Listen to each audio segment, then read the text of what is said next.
Hello and welcome everyone to another Escapement show. Yeah, good to see you all.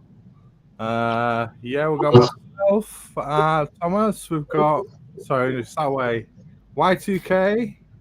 We've got Abdul, and we've got JCB in the corner, hiding away. Cheers, fellas. What's going on? How have you been doing? What do you got there, Y2K? You on the Johnny Red?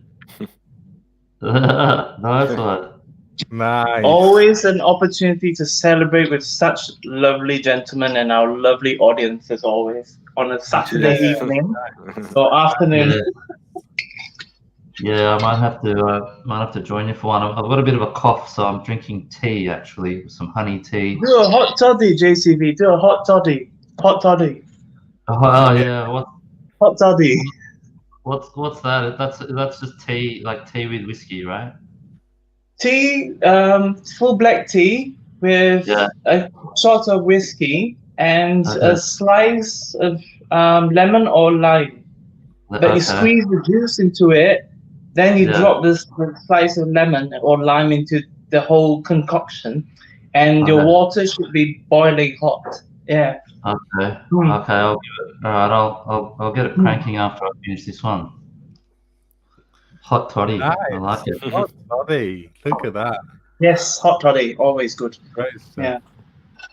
Just like to say hello to a few in the audience. We've got Mason 1. Good to see you, my friend.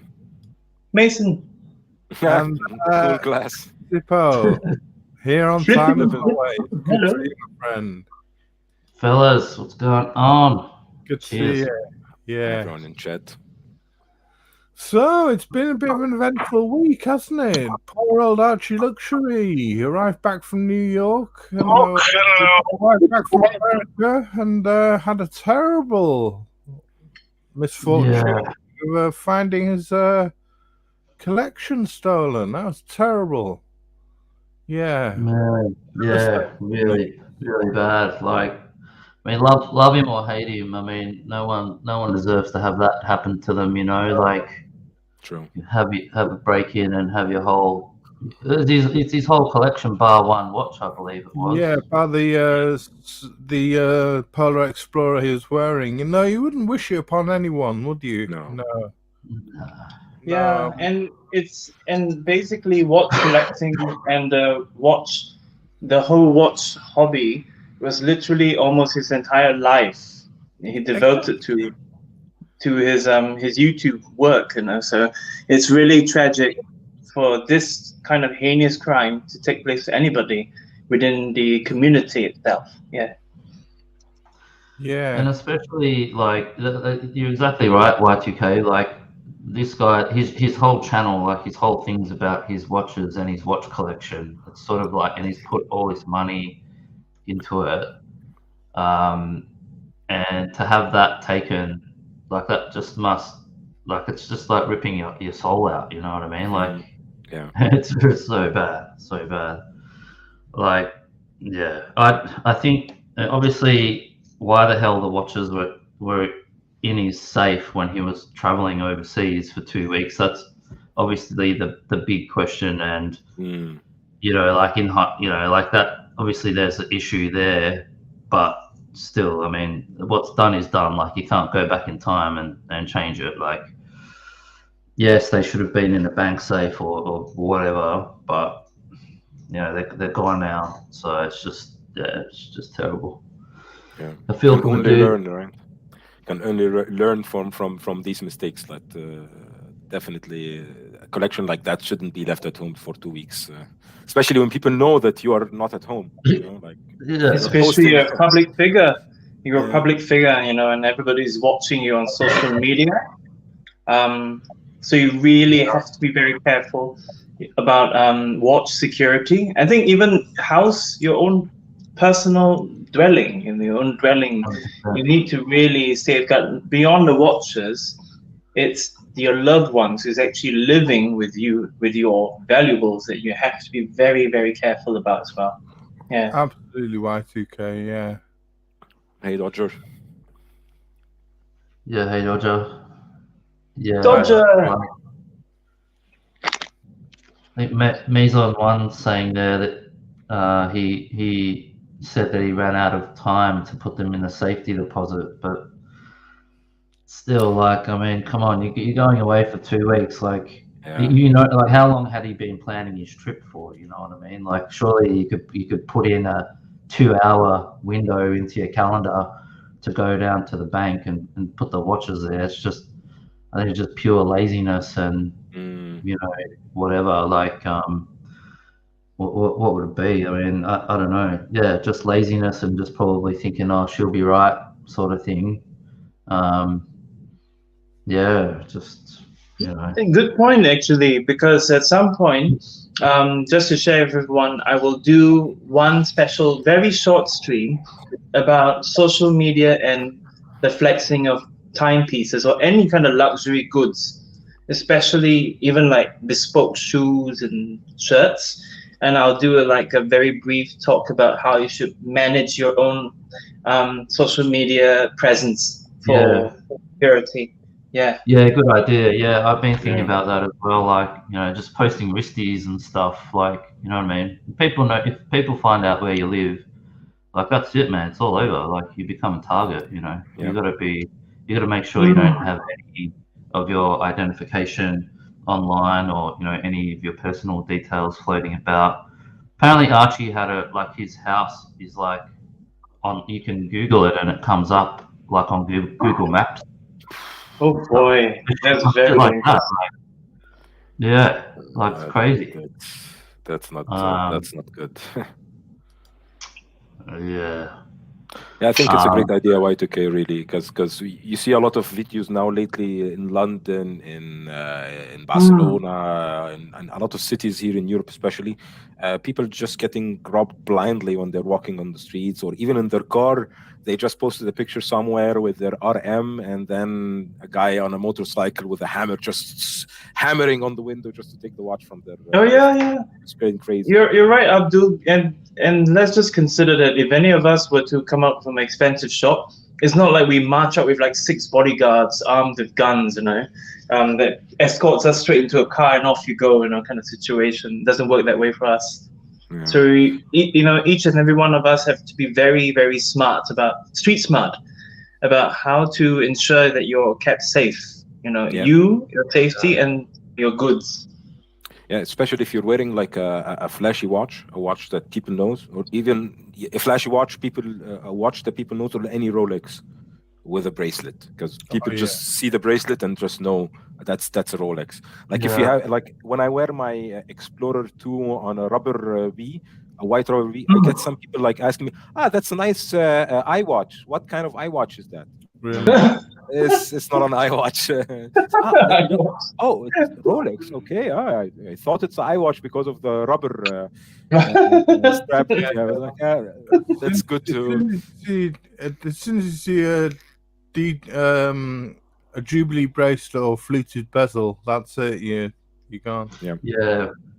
Hey Debbie. Yeah, hey Debbie. I just want to say hi to Debbie. It's Blue Shirt Buddha's wife. Good morning, hey Debbie. How are you? Good to see you. Yeah. Thanks for joining us today. Good to see you, Debbie. Welcome. Thanks for joining. Yeah, I noticed with the Jubilee bracelet when I'm wearing it, like people actually notice it. You can spot people like checking out your wrist when you're in a restaurant and stuff like that. I start to get a bit uneasy. Like in Australia, it's pretty safe here. Like you don't have the watch crime that you have like in London and Barcelona and whatnot, but still, like it's only a matter of time before criminals here start cottoning onto it and getting the same idea, because they'll see how easy it is overseas. Like 2 people rock up on a moped and, you know, they've got baseball bats or knives or whatever, and what are you going to do? Like you've got to make sure you have insurance for your pieces. And the insurance needs to be not part of your home and contents insurance, like unless it covers it, right? Generally, your home and contents insurance won't cover the full value of your expensive pieces. You actually have to get specific jewelry or watch insurance to cover your pieces. So really look into it. That's it. It's quite hard to get watch insurance, isn't it? It's quite hard to get specific watch insurance. A lot of what insurance companies won't touch you You have to get find specific companies that will Yeah. specify jewelry and watch insurance up to certain limits. Yeah, you have to get the special types of insurance, class of insurance, and even insurers that specialize in that. So look out for those. You can just Google Luxury and products do a and bit of stuff like research, that. ask around. Yeah, we've got I think Q Report. I think is a good one, which is part of the Chubb group. They do good insurance. I mean, it's expensive, but if you've got, like one Rolex now is whatever, what's the market now for a sub or something, 15 US, that's a lot of money just to lose. You know what I mean? So And if you have a couple, like, then you should really Yeah. think about insurance. Really. Yeah. 100%, yeah. Like, and The that's the same thing. as Archie didn't have that. He didn't have specific insurance as well. That's another thing that, like, why the fuck wouldn't you have that for that type of collection? Like, that's a, Australian dollars, $250,000 collection. Like, you spend two or $3 a year to insure it. Like, the amount of money it is relative to the money in the collection, it's really not that much if you think about it. Yep. And what's $2 or $3 Like that's 2 days or 3 days worth of super chats for the dude. You know what I mean? Like Exactly. he's not crying poor. Like he could have had insurance. It was just the security issue and the insurance is just the two. Like what the hell? You know what I mean? Like why?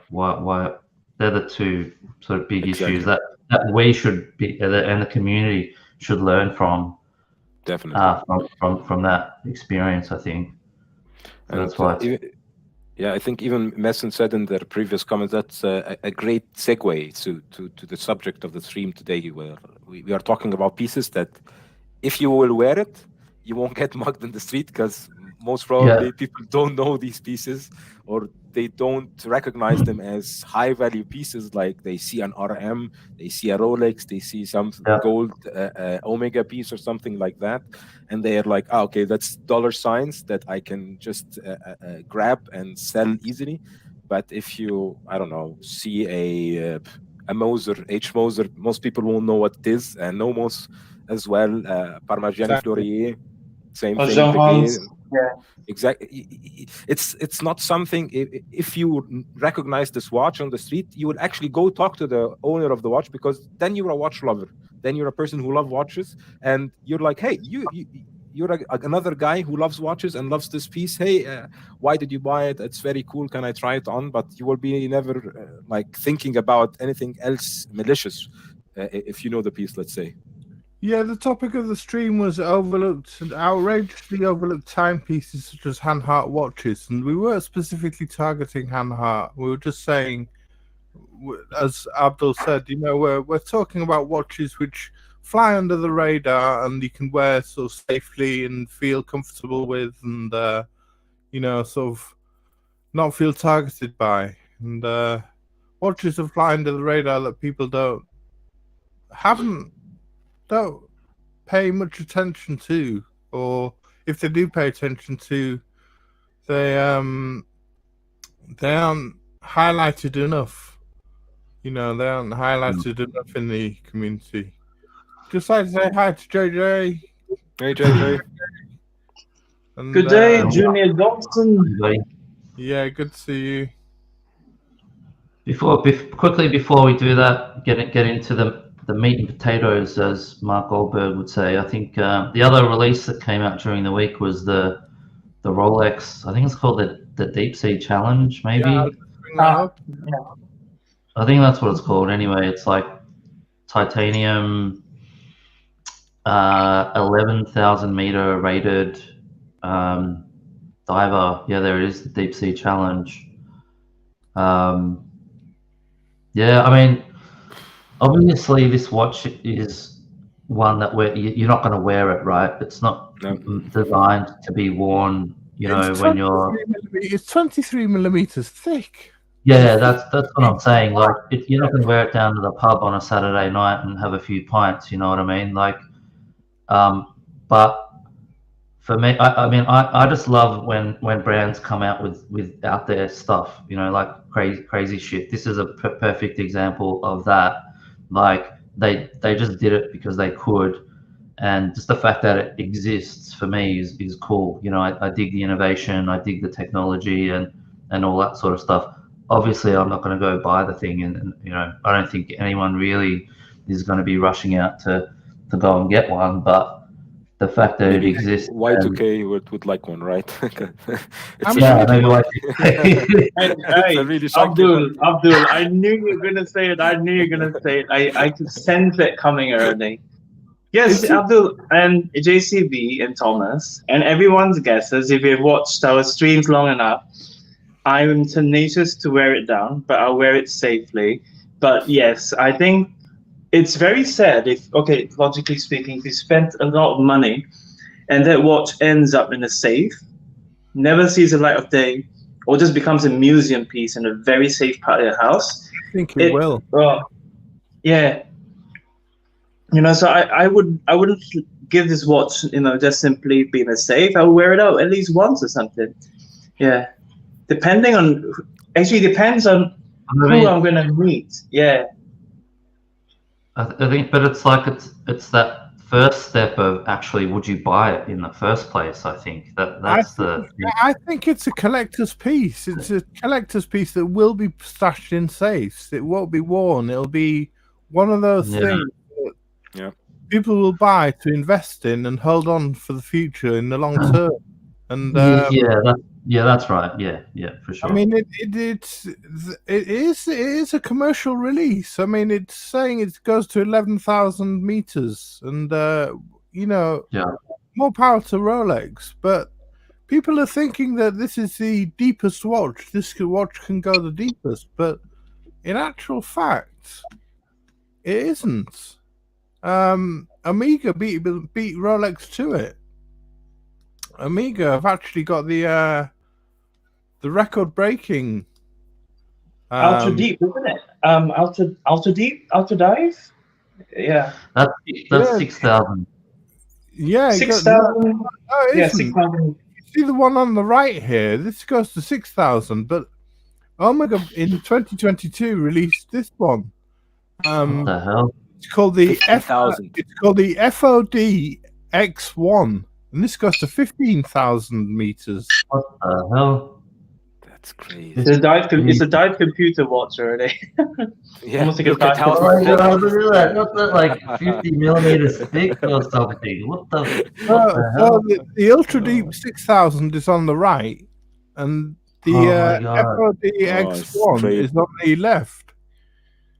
Jesus. The Ultra Deep looks like a 34mm dress watch in that picture. Omega still held the record for the deepest dive watch. It's just not commercially released. It's oh God, that's insane. Okay. It's ultra deep, so it's yeah. I mean, Rolex haven't beaten them to it. It's a commercially available release that's been brought out. So it's Omega haven't commercially released that one. So it's just a prototype. But right. Okay, so Rolex has the deepest production commercial watch then. Yeah, exactly. Commercially available one. Yeah, that's correct. Yeah. Okay. And that's really, but you don't need to go down to 15,000 because the deepest point in the ocean is actually 11,000 meters. Yeah, Mariana Trench. Yeah. It makes that extra 4,000 pretty redundant unless you're drilling into the core of the Earth looking for fossils or some shit. Good to see you, Nick. Hi. Hey, Nick. That's crazy. To be honest, I don't understand the benefit of the watch. I don't understand it. Yeah, exactly. No Cyclops. Yeah. It's pretty hard to read, right? Because the dial is small as well. Yeah, I'm not a Cyclops fan myself. That's why I like the Sea Dweller 4000. That's got no Cyclops. It's a great tool watch with no Cyclops, and it does it really well. Yeah. No. Yeah, so that was the news for the week, I think. Well, we have the Christopher Well, I Ward. think I mean- There's a Christopher Ward chime release, wasn't there? Oh yes, Ah, yeah. okay. I didn't see it. Yeah, I saw it. I didn't look into read about it or look into it or anything, but it looks pretty cool. Like from the pictures, it looks pretty bloody amazing. Have you got it lined up there, Thomas? I'll just see if I can bring it up. Yeah, and I think it's about £3,000, something like that. Yeah, it was. So Is it's it not like crazy a, expensive. it's a chime watch or an alarm one? A minute repeater, I think. Minute repeater. Wow, for 3K, that's I'm pretty that's sure. cheap. Yeah. That's pretty good. But most probably It looks- using a It's the non-Swiss bell- movement, right? Called the Bell It's got I reckon you'll love it, Abdul, because it's got a lot of Moser sort of cues. Ah, When okay. When I looked at it, I thought this is a Moser, and then it was like, oh no, it's a bloody Christopher Ward. I was like, oh wow. It's the Bell Check it Canto. out. There you go. Wow. It's a, Okay, using a that's really Solita SW200 with a module, chiming module with, excuse me, 69 parts in it. Wow. Built on top, and it's it's about, I think it was retailed for £2,600, I think it was, on a strap, but they did it on a bracelet as well. Sold out even. It sold out in 8 hours. They only made 300. Yeah, that's cool, man. It's chiming. Very cool. His chiming arm, which chimes his ring. Yeah. But it's a lovely. I mean, great to great that they're actually doing it. And it's really powerful, Christopher Ward. To be honest, I never liked him, but this watch looks fantastic. I really like it.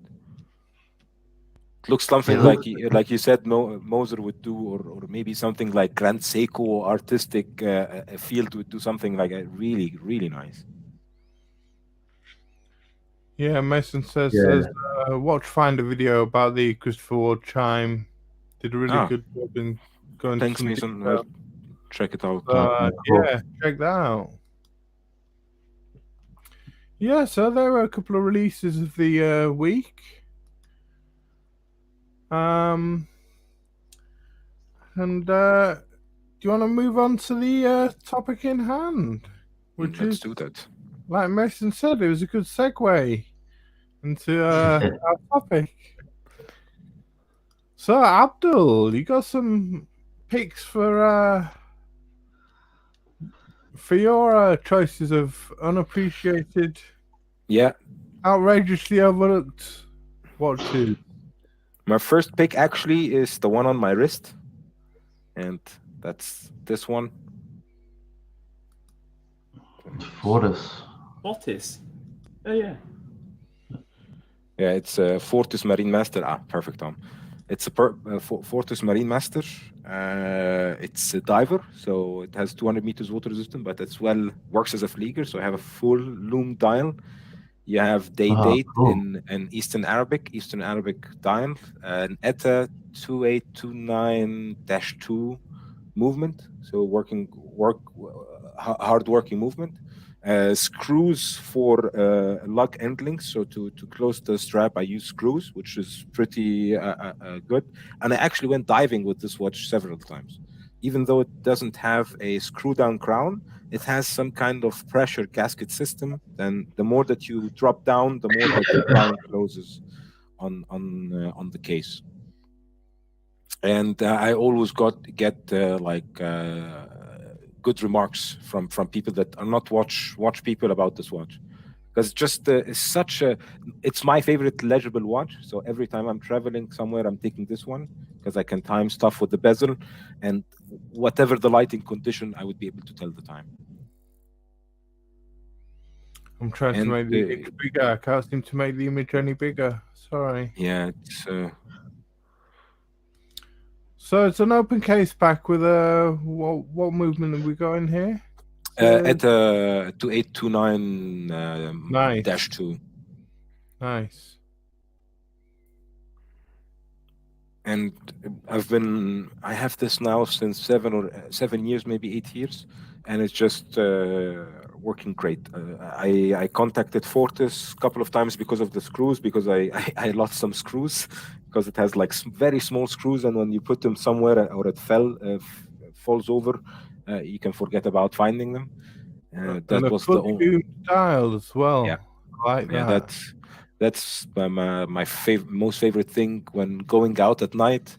I really don't have to take my mobile off. Like when I'm wearing a dress watch or something that doesn't have any kind of lume, you can forget it. I have to take out the mobile phone, or I have to find the light reflection on the hands just to know what time it is. But with this watch, it's just a quick glance and you know what time it is.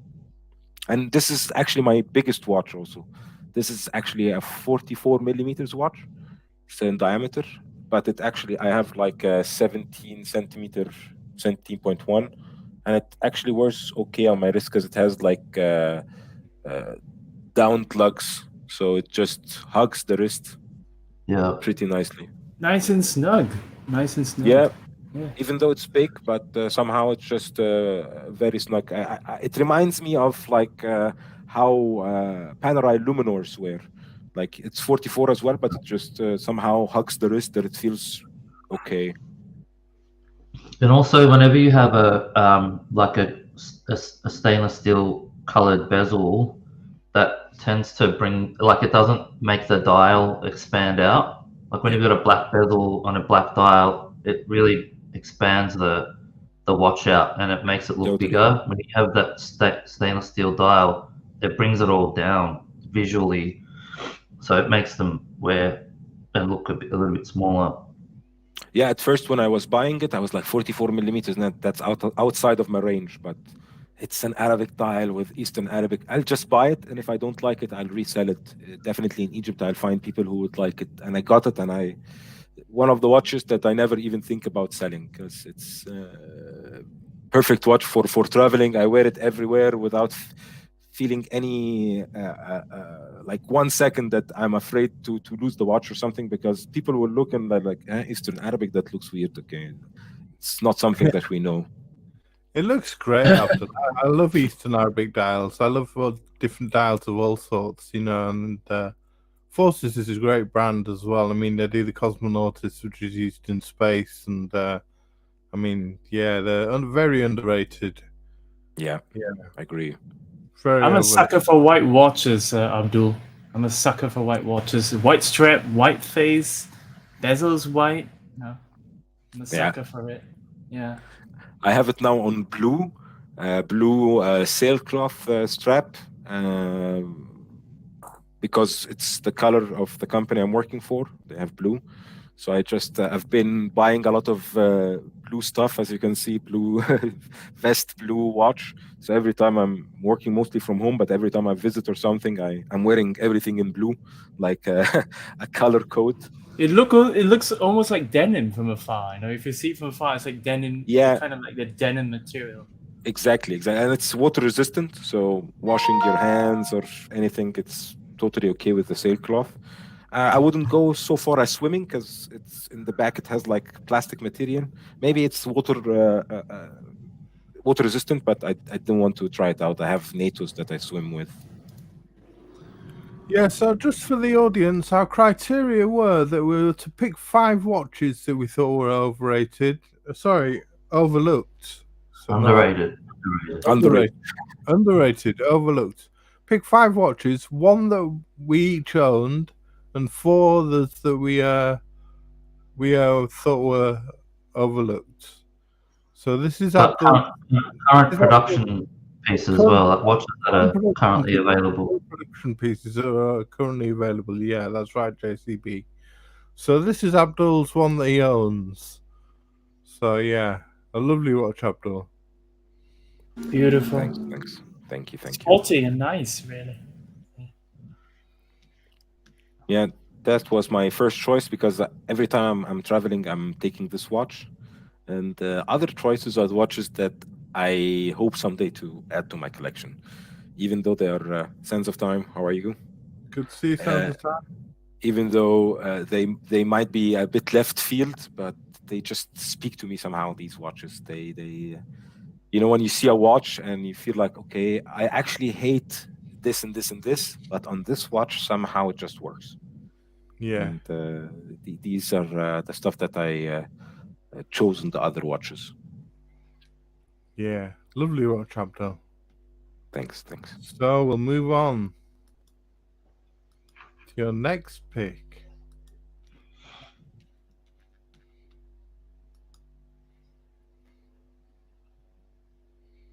Which is the we got a Parmigiani coming up. Interesting. Oh no, not that one. Not that one. That's another beautiful Parmigiani. The Tondas is one of the watches that I really think they will be future collectibles. Especially this one, the one that you showed. Oh, my links mixed up now. Let me have a look.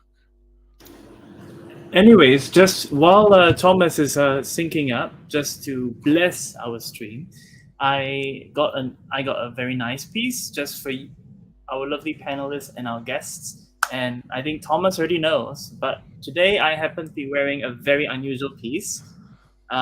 Obviously, if you're guessing Chunky Monkey, yes, it is a Chunky Monkey. It is it's nothing expensive. Okay, I got it off a private seller. Ooh, let me just get that right. It fits my wrist well. There we go. Okay. So this is a Panis. It's a Panis pilot watch. So in the last few weeks, I started getting a bit nuts about pilot watches and stuff. So let me just So I modified the bracelet with my watch shop, and they gave me a very nice little oyster bracelet. I think. Let's do this. Yeah. Yeah, I think this harness would go better with a NATO because it's a big boy. Yes, it's like 60 millimeter, right? Yes. So here's a ruler. Okay, let's get a bit technical today. So if I take a ruler, right, and I was to do this, let me see, right, just to show you guys, all right, it's 60 millimeters there. If someone can just put me up on big screen, someone just put me on big screen. Let's show it to the audience that I'm not joking here. This is 60 millimeters with the crown. Let me just put myself up big for you guys. That's even bigger than the pocket watch I have. Ta-da! Right? I think you're overcompensating something, Y2K. That's a big boy. It's That's good. A big boy. And look at the crown. Very comfortable. I call it the flower crown. You may have I think it's onion crown, right? Yeah. Yeah. So let me just do a winding for you guys to hear. Oh, so it's really good, and if you put your ears close to it, you can actually hear the click, and it's been really good so far. And legible timing. Loom is still quite all right, but the hands are a bit thin, right? Maybe yes. you can change because this watch could be really like a project watch, right? You can just open it up and change some stuff because it's really big, so you can just use even your hands, just pick up the parts and put new parts. Oh yeah. I'll be cheating. You have to make your own hands big enough for that watch. Get some kitchen foil or something and cut out some hands. Yeah, that's so funny. Yeah, people said orange hand. Already cut you guys off. Let's get back on track. Thomas, go for it. Yeah, you said the Rolex was big. Yeah, you're wearing a big watch. It's Y2K. The Rolex is thicker but not bigger. Let's say. Yes. Yeah. So your second pick was this Parmigiani perpetual calendar, Abdul. Very exactly. Nice. I chose this perpetual calendar because it works well with the Arabic dial that I have, because it's Arabic dialed Hijri perpetual. So Hijri basically is the Islamic calendar, which is lunar based. Right. So it's 11 days shorter than the Gregorian Right. calendar that we were working on. So the movement has to be different than a normal perpetual calendar movement because it has to be accustomed for these 11 days change. And in the lunar months, you have either the months is 29 or 30 days. So it's no 31 days in a lunar month. And so it's one of these watches that I never saw before. And when I saw it in the GPHG Awards, I was like, wow, this is one of my top 5 dream watches to have. If I'm going to have a perpetual calendar, then definitely this should be it, because it's just Parmigiani Fleurier, amazing. And they even had it before the GPHG online for sale. It was like really 22,000 euros for a perpetual calendar that's 30 pieces or something like that, which is maybe half of the asking price, and it was brand new. So definitely underrated as well. Now I think the Parmigiani is gaining traction with the new models and the new CEO. So I think they're pushing their secondary value up, and you can even look at the movement. Also fantastic looking movement. But the dial is the big thing here, because you have the moon phase, you have everything in Eastern Arabic, and it's definitely one of these watches that I really think about when I'm thinking about perpetual calendars. Yeah, it's a lovely looking watch. I mean, as you can see from the back, it's got a lovely Parmigiani in-house caliber, and it's self-winding with a. I can't see the power reserve. Oh, 48-hour power reserve. Yeah, 48. It has a platinum case. yeah. It was actually new 80,000 francs. So it was 25% of the original price, or 30% of the original price. So you're paying 70% discount on the piece. Now it's, of course, maybe 50% discount, maybe 40, because it went up in price after the GPHG that they went to the GPHG. But it's just one of these watches that, for me as a Muslim, as an Arabic speaking person, this watch is like, okay, this is, if I'm getting a perpetual one, this is the one to get. Yeah, lovely watch. Very cool. Yeah, Parmigiani make great watches. I've got my appreciation for them has really grown over the years, and you're right, Abdul. They're definitely great watches. I mean, King Charles. Can we talk about that for a second, Thomas? Like Parmigiani as a brand, like over in Europe, where you guys are, and Y2K in Asia, like are they pretty popular? Do people talk about them, or do they have Parmigiani like in the boutiques at all, or like what's the like? Because down here in Australia, like I mean, you don't see them at all. Like, it's more of like on the down low. I think it's more like the people who really like watches. They tend to discuss a lot of Parmigiani, Fleurier watches and stuff like that, but you don't see them in the wild. You don't see them here in Germany. You don't see them that much. No, they tend to choose their boutiques that they want to sell in, and I mean, you see them very rarely. There's a boutique where I live, and or was, there was one. Not a boutique, but an AD that sold Parmigiani watches. But one of their shops in another town now sells Parmigiani. But you rarely see them. Like Abdul says, a bit under the radar as a brand, on the high street. But when you do see them, they really are lovely watches to behold. It's one of these brands that if I see someone wearing it, I go talk to them. Yeah, I just go talk to them. It's like, hi, I'm sorry to bother you, but your watch is beautiful.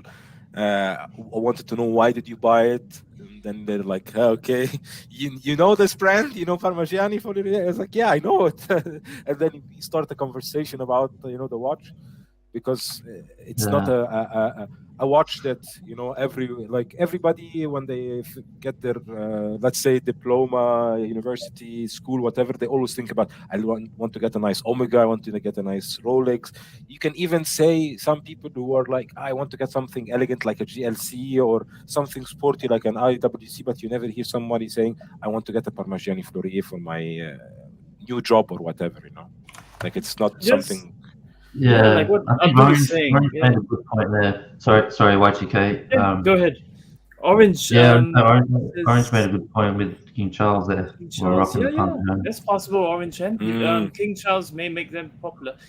In fact, each member of the royal household, I think they all have separate preferences towards the brands. But just to get back to JCB's question, in Asia, Parmigiani Flores, despite the fact that it's a watch with significance and in terms of its manufacturing, the complication and the designs, it never really broke out like really popular in Asia because the Asian market is very focused, especially in the flexing culture. And I say flexing culture, we're thinking about popularity.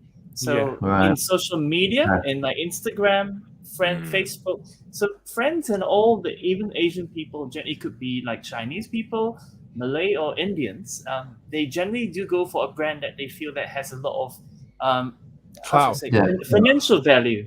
So they think about the long run. Yes, thank you. They think about like they've got to make sure that they've actually be able to get money out of it when they sell it. So realistically, what Abdul says is that, and what JCB and Thomas says, that anybody who buys a Parmigiani Flore is more like someone who is actually like who actually has that kind of deep appreciation towards the brand, but knowledge into horology. And the way that the people who choose Parmigiani Flore are a new, different species kind of people when they do appreciate horology. So it's very hard to see in Asia where people would actually appreciate Parmigiani Flore as a luxury brand, as a very popular brand. Yeah. So Parmigiani, nice choice, Abdul. Thank you. So let's see what you got next. If I can negotiate my the next choices are pretty different than to the Parmigiani one. I try to have like a different feeling for watch, and this one is for me like the weekend watch. Like, the weekend watch at £34,000, £35,000, should I say? 34,900. Yeah, very nice indeed. Very nice. I feel this is one of the watches that, like Streamliner from Moser, everybody talks about it. Everybody knows it from the pictures, the bracelet, the look, and it would be a future classic. But for me, this is my favorite Moser. This is the watch that I really, really think about when I hear Moser. This is the first one that comes into mind. The flying hours, because the movement when it came out, it looked so nice, so cool, and you get to read the clock. Like if you look at the 8 o'clock position, you will find a white 8 o'clock disc. So if you look at the 8 o'clock, that's mean that you look at the time from the 8 o'clock position. So it's 8:20 at the moment in the watch. Yeah. So the 8 is highlighted. The 8 is highlighted, isn't it? Exactly. Yeah. So you're reading the highlighted one, and then you're reading the one that the small dot under the 8 or under the number is pointing to. So that's your minute then. Yeah. That's pretty cool. Ingenious way of reading the time. But I like cool. It has like a gear, it's like the gears inside it's moving. Yeah, it all moves like it has like 3 discs, and each of the discs has a number for the time, and then this disc moves, and then it just, let's say 9 goes to the next disc, and then 10 goes to the next disc, and then 11 goes to the next disc, and then 12, and so on. And such, you have always like 1 hour that's pointing to the number of minutes from 00 to 60. Yeah, so the number 8, which is highlighted in white, is pointing, has an arrow above it, which is pointing to the 20. Yeah, it's fascinating the way it tells time. Yeah, and I think these kind of watches, if you wear this kind of watch in with a T-shirt in the streets of London, I don't think you will get robbed, because people will be like, "That's definitely a Chinese watch or a smart watch,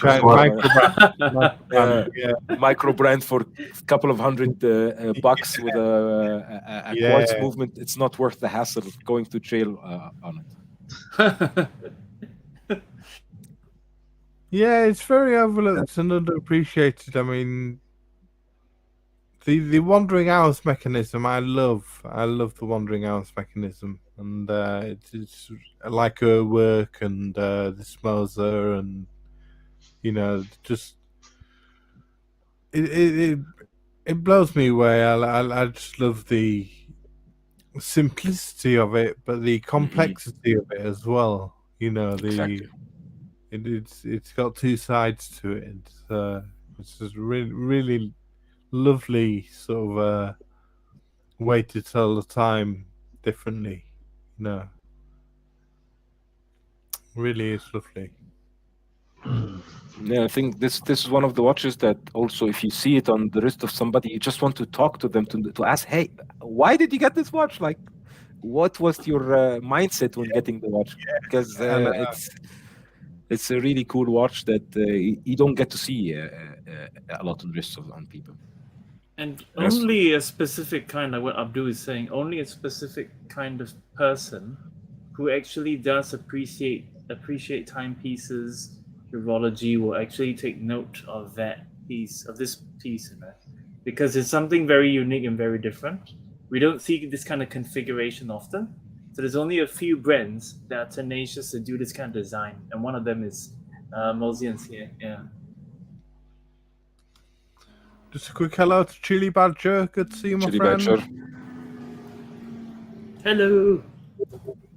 I've got to admit, I don't think I've seen this watch before, and now that I'm seeing it, man, I love it. It's dope.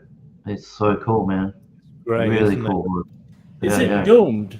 Is the crystal domed? Yep. Ah, okay. I thought it from like when you see it near in person, it's so good. And this special edition is loomed, so each number has a loom. So at night, it's actually legible. It's actually you can read because the disc in the middle is loomed with the minutes, and every back of the number is loomed as well. So you can, and there is other versions. I think that's the special edition. They have the green one and the blue one. So you have the green with the black disc, or the blue with the black disc. They made, I think, limited 60, and then 100. Yeah, fascinating. Yeah, really underappreciated, I think, wandering hours, and but again, not for everyone. Not for everyone's taste. It's people like the conventional three-hander or two-hander look, but this is something different. As you say, I love the fact that he says someone might say it's a Chinese micro brand. Yeah, it's the perfect London watch, right? You can wear it in London with a T-shirt. Nobody will bat an eye. Just put a 36 millimeter 1601 date just from the 70s, let's say, which is pretty old and banged up. Everybody will be looking at your wrist as if you're a target. Like that's what it came to up now. But yeah, it's the sad reality. Yeah. That's a great pick, Abdul. Thank you. I think that the next two pickups are more or less in the more affordable range, and especially in the used market, because both of them tend to lose not substantial amount like the Parmigiani. Parmigiani lose almost 50% or more in some cases. But they tend to lose in the big pieces a bit of chunk of money. On the smaller pieces, not like Nomos. This is the one I was talking about. It's called Lambda, and I hate really, and I don't hate a lot of things. I hate thin hands. But on this watch, somehow I saw it on one friend of mine. He was wearing it. Before that, I used to not like it at all, and then I saw it on his wrist, and I just was blown away with how legible it is in the morning time, and how well the movement is. Like the movement looked like a Lange, like you had a Lange on the wrist. Hey, pocket Morning, watch time. Patrick. Good to see you. Welcome, Like, Pocket Watch. if you get a picture of the movement, by the way, you have all just for clarification, you have the power reserve on an off-center 12 o'clock. You have a small seconds on off-centered 6 o'clock, or actually it's centered to the middle between the 6 and the zero position, let's say the middle position, and you have the time. So you have an 84-hour power reserve for a dress watch. 84 hours. 84 hours. So So what's that? 4 days? 5 4 days? days. Almost. 4 days. Yeah. Almost. Half, I think. 4.5. 4.5. So you just have to wind it up on like Monday morning, and then when you put it down on Friday in the afternoon, you won't. I sent you a link in the private chat for the website for Nomos. Maybe open this one, because the movement is a highlight. Really, it's really a highlight for this watch. You'll understand why I chose this one when you see the movement. And also the price of this watch is around 14,800 euros. That's the new price, but they tend to hover around 7 until 9,000 euros. And when you look in the movement, you understand why is that watch that expensive, because usually Nomos makes like two kinds of movements. One movements they do it in-house, and the other also in-house, but one is like for the club campus, for the pneumatic, for the under 5,000 euro watches, and they have their like, let's say, master watchmaking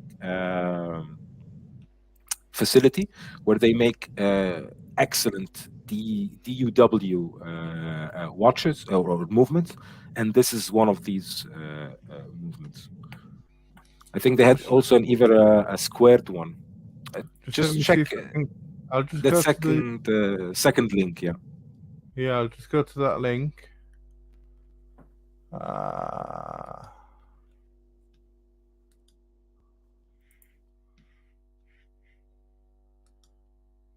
Yeah. So that's what I was talking about.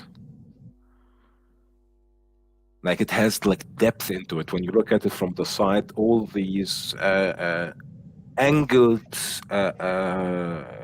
anglage, let's say, or Côte de Genève, the Geneva stripes, which here they call Glashütte stripes because it's made in Glashütte, Germany. Sure. And they are all off-centered, has a slight like 10 degrees inclination, and all going to this pivot in the middle. And the screws around the rubies, around the jewels, it's the same technique that Lange uses. Right. And wow. basically, it's Lange a quality for Glashütte original price. So really, it's one of these watches, really underrated, really unknown for a lot of people, especially the Lambda. Nomos is a bit known. It's 25 years old now, and they make great watches. I have the Club Campus. But this one, if I'm getting another Nomos and I want to get something like up there, this one would be it. And only because of the movement, to be honest. The dial looks nice, but the movement just looks really good. and it's very clean. Like they have this Bauhaus design, this very clean minimal design, and the movement just makes it so much better. Yeah, cool watch. A lot of the German pieces like to have I call it the very minimalist, clean look, very clean, and the very thin, like almost like needle-like hands. Needle-like hands. Yeah. It's called Bauhaus design. It's like a Bauhaus. design school from Germany where they use minimal designs and stuff like that. Even buildings and they take it also in their watches. You can see that hand engraving on the balance clock there, very Langer, as you were saying before. Exactly. Yeah, it's nice touch. And they often like to do the dome effect on the crystal too. Yeah. They do like stuff where you don't even feel like it's like when I bought my Nomos, even though it's just 75 pieces limited edition, but it was like 1,400 something like that. They sent pictures of the people that worked on the watch in the factory, like pictures of the people. 5 people worked on the watch. These are the pictures of them. Here is a ticket to go have lunch with these 5 people on one day of your choosing in Nomos, where you feel like, wow, these guys are really nice. These guys are like, hey, you bought one of our watches. Here is an invitation to have lunch with us, lunch paid and everything. You just have to drive to come to us, and then you can talk about your watch, what we built with our hands. And that's one of the stuff that I like Nomos really, really about. That's really cool. Brilliant. It's a great great customer service because it does connect the watchmaker and the client, because normally client just buy and go and forget, but hopefully at some point, even the client gets to go see and have a feel of how the factory floor, the manufacturing. That would be great, actually. That'd be great. I think it's great that it's got 84 hours power reserve. Wow. That's amazing. Yeah, it's for you, for a working person at 4 or 5 days. You just wind it once and forget about it. That's, I really think it's one of these watches that when I see it also on people, like the guy I saw it on actually became my friend afterwards because it was on a conference, and I saw it and I was like, hey, is that a new Nomos? And he was like, Nomos? I was like, yeah, I know Nomos. Can I see it? And then I looked at it and he was like, oh, you like watches? And I was like, I love watches. And then we hit it off, and now we're like good friends now for 6-7 years, just because I saw the watch on his hand, on his wrist. Yeah, pocket watch. Simon appreciates that movement. He says it looks like a pocket watch. Exactly, yeah. It has this. That's cool that you stayed friends with the guy, man. Yeah. It was really a coincidence, and then he now sends me sometimes watches to try out, and then I send him back some of my watches to try out, and it's very cool. And it's just because of this watch, Yeah, you can make good friends in this hobby just randomly like that. It's cool. Yeah. Right. And I think my last pick is. Yeah. Another Germanic pick, not from Germany this time, but still Germanic. And also it's Austrian, I think, isn't it? Exactly, Austrian. Yeah, it's a couple Austrian, a master watchmaker who used to work for IWC. Perpetual Doppel. Exactly. So it's a perpetual calendar with a double chronograph. So you have double seconds, so you can time 2 events at the same time. And basically I chose this watch, even though we have another perpetual calendar, but this one with the chronograph, it's almost a grand complication. You have a chronograph, you have moon phase, you have perpetual calendar, and it looks really nice, really symmetrical with the 2 chronograph push buttons on the 2 and the 10, and you have the crown at the traditional 3 o'clock, and it just looks so clean, so simple, but effective. Let's say, like you have really small details that just makes me really like it, like the red numerals of the 15, 30, 45, and 60. So you have a 60 minutes counter or 60 seconds, whichever you want to use.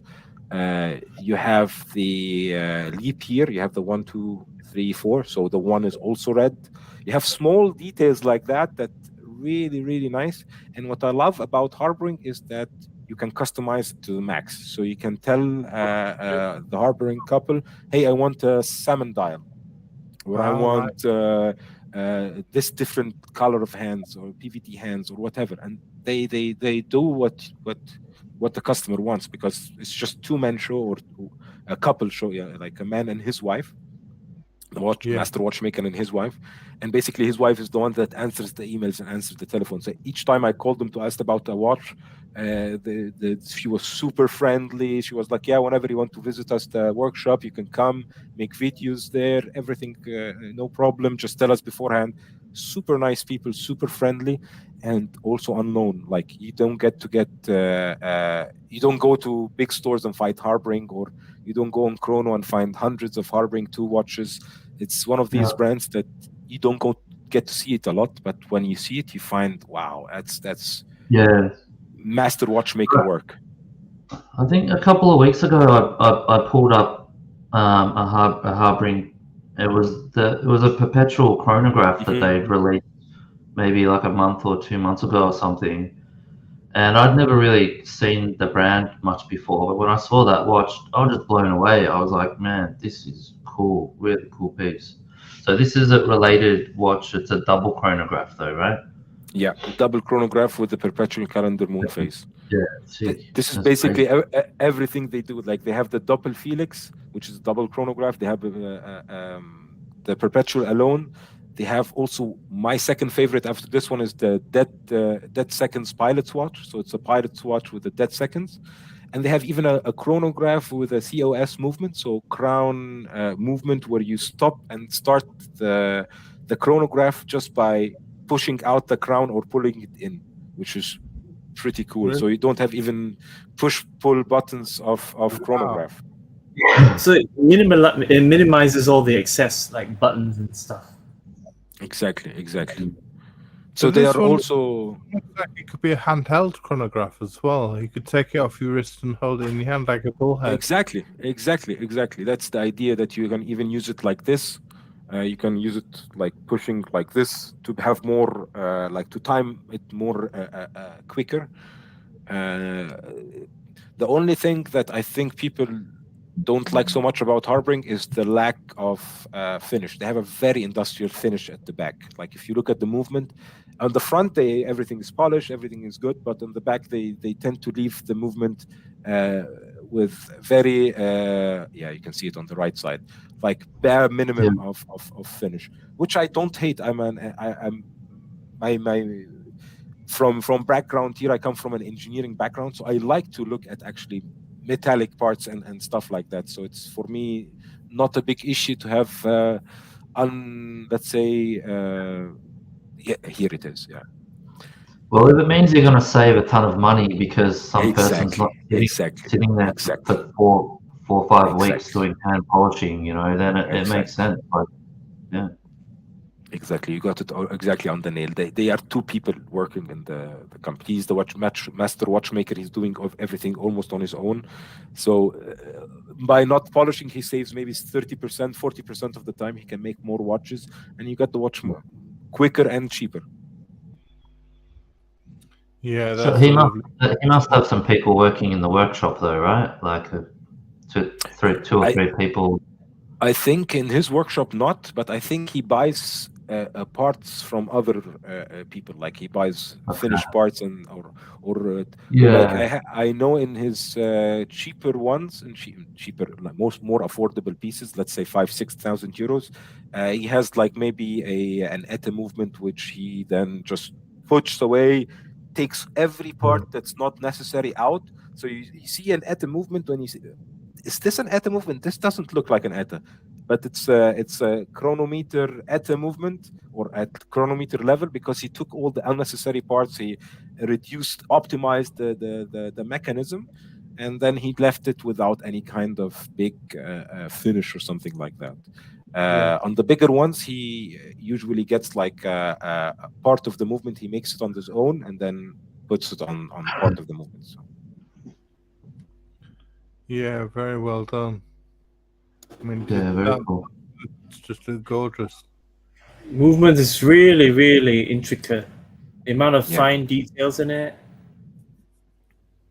Yeah, and this is one of the watches also, like we talked about. You walk in the streets with this one, people will think it's a quartz Japanese a watch that tells the time, and maybe a calendar or maybe a chronograph, something like that. They won't even bat an eye, take a second look at it to see what kind of brand it is, because it doesn't look like something that's eye-catchy. You've had some great choices today, Abdul. Thank you. Yeah, some real left field stuff there, man. Yeah, good stuff. Thanks, Very guys. overlooked watches, very overlooked. Yeah. Cool. So, JCB, you gonna follow that up? Oh, gee, that's a bit tough. Hey, you guys, just talk about amongst yourselves for a minute before I start. I'm gonna get a little nip of whiskey to have a not quite a hot toddy as Y2K was suggesting before, but I'll just grab a little nip. I'll tell you goodbye, GCB, because I have to go, because I have a friend who's staying over, so I have to go. No problem. Thank you so much, guys, for having me. Thanks everybody in the chat for watching, and I'll watch the replay in the afterwards. So we'll see your pieces and comment. Thanks everybody. Have a great weekend. Thank you, Abdul. Take care. Bye. Bye. Until next time. Bye. You too. Yeah. While we're waiting for JCB, I think Bufaris. Hello and welcome, Bufaris. He's got a question. Good to see you. So he says, Canto limited edition. Well, yeah, it's a great watch, Abdul. Bufaris, sorry, we brought it up earlier on. Do you want to bring it up again? Why not? Let's just do a brief coverage on this one. Christopher Ward C1 Bel Canto. The Bel Canto.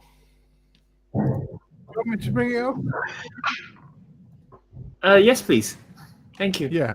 Okay. Yeah. Hi, JCB. We're just going to quickly answer Bufaris' question.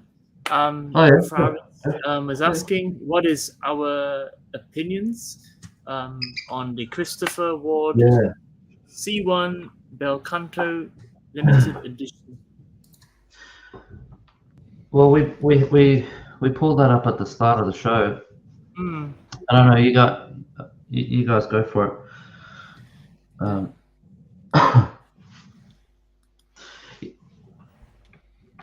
Yeah, what were your thoughts, guys? Let me just look at the watch one more time. Yeah. I mean, yeah, I didn't get a deep dive into it before, but I thought that I saw it on my Instagram feed and stuff like that, and my immediate reaction was, man, it's awesome. It looks amazing. I love the look of the watch. I love the price of the watch. And when I first saw it, when I was saying before, it's got a lot of Moser vibes coming through for me, and I just think it's dope. Like Christopher Ward bringing out something like this at that price point, I just really cool. That's my initial impression. Anyway. Yeah, I mean, it's not actually limited edition. They brought out 300, but in this blue. They've since released a green version. Yes. So I think they're gonna carry on with this this model and keep it in their collection and start doing different colors and keep. I'm trying to think of other brands that have done that. And do you know what the best thing about it is? It doesn't have any Christopher Ward branding on the front of the dial. Yes, I was going to say that. Yeah.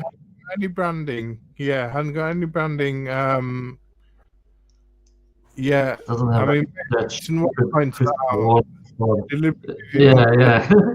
Because I think from experience, we've always had this habit of, looking at Christopher Ward pieces, and perhaps it's a design element that they put the branding at the front to try and emphasize on the branding.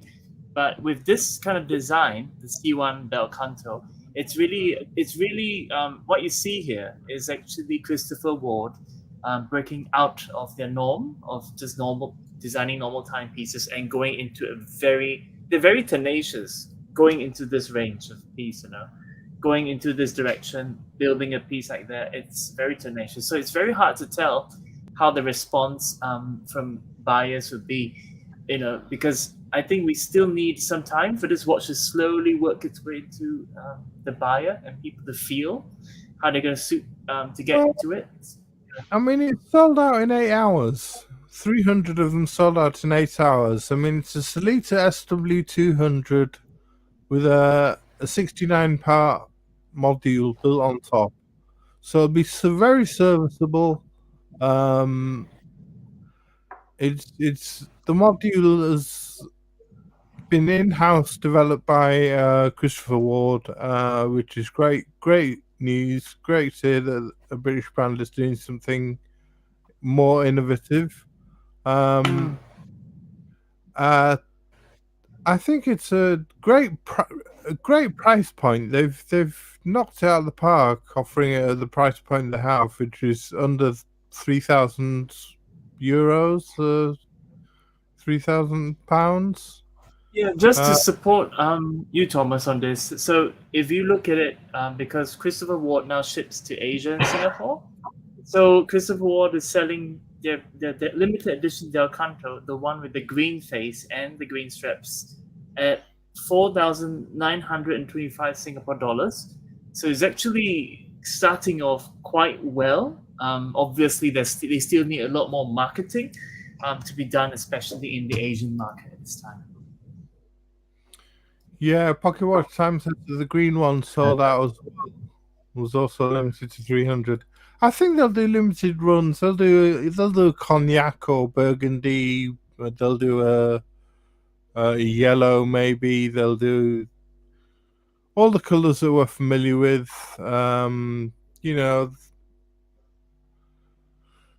more power to them. It's great. It's putting them on the map. It's getting the brand's name known. It's a lovely little mechanism, I think, with this single. I mean, it's like a digital watch. We used to have digital watches which, pipped on the hour, went beep beep. Every hour we had the hourly chime. It's great to see it in an analog watch now. You can wear an analog watch and you can have that little chime on the hour. Every hour, but it's not those kind of like exquisitely meant for like really expensive timepieces, the minute repeaters. It's a lovely little hammer, hammering on a little ring, which gives you a lovely little chime, rather than that beep beep. So I'm just gonna give a shout out to my little cousin who just joined us in the chat, Priscilla. So thanks for joining us, cuz. Good to see you. Welcome, Priscilla. Priscilla, good to see you. Yeah. Sorry, Thomas, I didn't mean to cut you off. My bad. And just for you, JCB and Thomas and our lovely viewers for joining us. Cheers to a lovely Saturday, happy weekend, and healthy. Yeah. Cheers to that, definitely. Yeah, cheers everyone. Cool. They said it would have used their own FZ01, I think it is, not SZ01. FZ01 in-house movement, but it was too big. They had to use Sellita because it was more compact. Ah, that's interesting. I didn't know that, Mason. So let's do JCB now.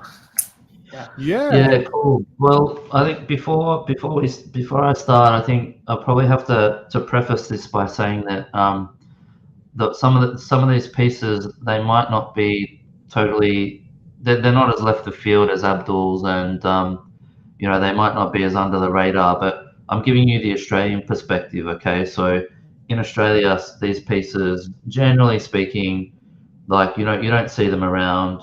You don't see them on Facebook forums or in the watch marketplaces. You don't see them when you go out to meetups. So from that, so I'm sort of coming at from that perspective. Down here, we're a little bit more isolated, and we don't have access to the same sort of level of pieces that you guys do in Europe and in Asia. So some of these pics you might look at and go, oh yeah, we see that all the time, but down here it's just a bit of a different story. So right, good to get aspects from all over the world. Like that's why we're worldwide.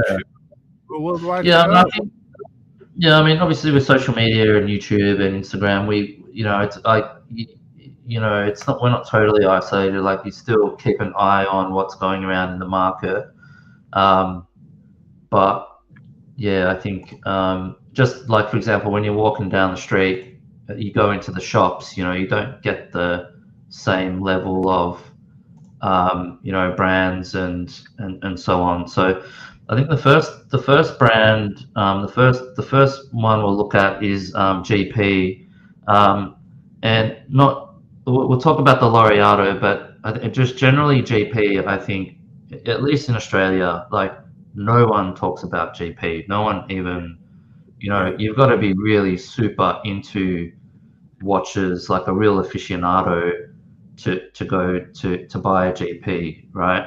And part of the problem I think about purchasing GP from the boutique is that the minute you walk out the door, you lose a ton of money on the watches, right? But the flip side of that is that that's a good thing for the secondary market because you're going to pick up a good deal, right? Absolutely. The Laureato, I think, people sort of know about that. I think it's underrated anyway. But the one I want to look at particularly is this guy here. I mean, this watch is just mind-blowingly good. It's amazing. So this is the ceramic Laureato. Watch, isn't it? It's a skeletonized watch. The skeleton version of the ceramic Laureato. So I tried on the ceramic Laureato. They've got it at the stores here, and I was just blown away. Like it's an amazing piece of kit. Like it's fully ceramic. All the case, the bracelet, everything is hand formed ceramic on the watch. And I challenge you guys, like, think of another full ceramic watch that you can think of. You know what I mean? Like that's sort of in this sort of ballpark price range. There's not much there. Like if you want something like this in this sort of genre, full ceramic, open work, you're looking at AP really. They're the next guys up, and they're big time up the pecking order, right? You can't even get an open work ceramic AP. If you wanted to buy one, you're looking at 300 grand or something ridiculous, right? Yeah. Whereas these ones here are just amazing technology. Fully everything's hand done on the watch. Just the finishing is just, it's maybe not AP level, but it's really up there. It's high horology. In terms of the finishing, the way that these things wear. What struck me was how they wear on the wrist. Really thin. I think it's only about 11 millimeters thick. Right. Hugs the wrist. Beautiful, just to wear, nice and light because of the ceramic, obviously, and it's not going to get scratched up. It's just going to be a hard wearing piece that you could just wear, and this is one that no one else in the room is going to be wearing. No one else, even probably in the city that you live in, is going to be wearing. You know what I mean? So I think that's just another thing that goes into the mix when you're thinking about watches. You should be having a look at these watches. I think if you're into that genre, if you're into sort of ceramic, if you're into the open work sort of look, you have to give this watch a look. You can't not give it a look, I think. And you can see, like, look at the work, the way they've done the ceramic. It's got brushed, it's got polished pieces. All of these pieces are hand formed bits of ceramic in the bracelet. it's just amazing work that goes into these watches, I think. You're really into ceramic watches at the moment, aren't you? Yeah, I think. Yeah, I would. Yeah, I reckon. Yeah, I think they're really cool. Like, I like all black watches. I'm actually wearing one today. I just think that we always think about just stainless steel watches, but we don't really think about black watches or colored watches that much. And I think it's good to have one in the collection if you can find one that you can afford, and if you like it, obviously. I like it. I'm a big fan of the APs, but obviously I'm never going to be able to afford one. So I think this is something that I would definitely think of, maybe pulling the trigger on, perhaps. They're still pretty expensive. So this one here, when you get all the skeleton working into the watch, I think the sticker price is about 45-ish. Yeah, there you go, 45 US. But I just had a quick look on Chrono. Sort of 30 US on the secondary. So they take, they and that's Chrono prices as well. So you could nickel and dime, and that's realistically probably more like mid to high 20s US. So you're looking at, I don't know, roughly half price, 60% of the value on the secondary. So good buying, I reckon, if you're into, if you're looking at a high-end ceramic piece, you got to look at this for sure. I reckon you got to have a look at it. Definitely. So that was my first pick. So GP, I think GP just as a brand generally, like, they're super underrated. Like, they're one of the oldest brands around. Like, they've been doing this stuff for centuries. They're like 300 years old or something like that. So the watchmaking chops is there, quality's there. They just don't. They just don't get the they just don't get the kudos that the other brands get. They're not in that Vacheron level. That for that integrated sort of bracelet thing. They're not quite in the overseas Royal Oak sort of category. And it shows on the secondary. Their prices tank, which is sort of good if you're into them, because obviously you're not going to go buy the thing new. You go and look in the market and you'll get yourself a bargain. I think that's the it's sort of the unfortunate thing about GP. But if you really like them, you find a good bargain on the market. Yeah, I reckon. I really like the Constant Escapement watch they did, which was Constant Force, which was they made their own sort of silicon. What was it? Like a sort of. Is that like the three bridge one? Yeah, it was a three. No, it was a two. I think it was a three bridge one, but it had the silicon bit at the bottom, which vibrated several thousand times an hour, but provided constant force. But yeah, as a brand, they're great. They really are good. Gerard Perregaux. Yeah, I think. Yeah, they just don't get. Obviously, they just don't get the cred that they deserve for whatever reason. Anyway, so that's I think GP. Yeah, look in the ceramic, even just the regular ceramic one, not the skeleton one, is pretty cool. Moving on from there, I really dig this watch. This is the Chapek. This is called the Fahlberg the Cracovie. Really weird name. Wow. But this is their first chronograph that they introduced back in 2018, and it's named after. It's the street in Warsaw where the Chapek boutique over in Poland is located. Right. Yeah, so they named some watches after places like where their boutiques are. The other one is the Place Vendôme Tourbillon. that's named after a place where they have a boutique. So you can. There's lots of different configurations of this watch. What's cool about it, I think, is it looks like a bicompax chronograph, but it's got a running seconds down the bottom as well. Oh, Yeah, look, it just blends in to the dial. Like on some of them, it's really hard to notice. I think my favorite one is this blue one. Absolutely love this watch. It's just so cool. And I mean, Chapek as a brand, not, we know about them because we're watch enthusiasts, but your general punters just have no idea about Chapek. They're relatively new brand in terms of their recent production. I think they restarted production in 2014, but Chapek has been around since like the 1800s or something. It started off actually in partnership with Patek.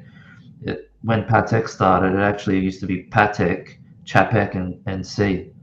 yeah.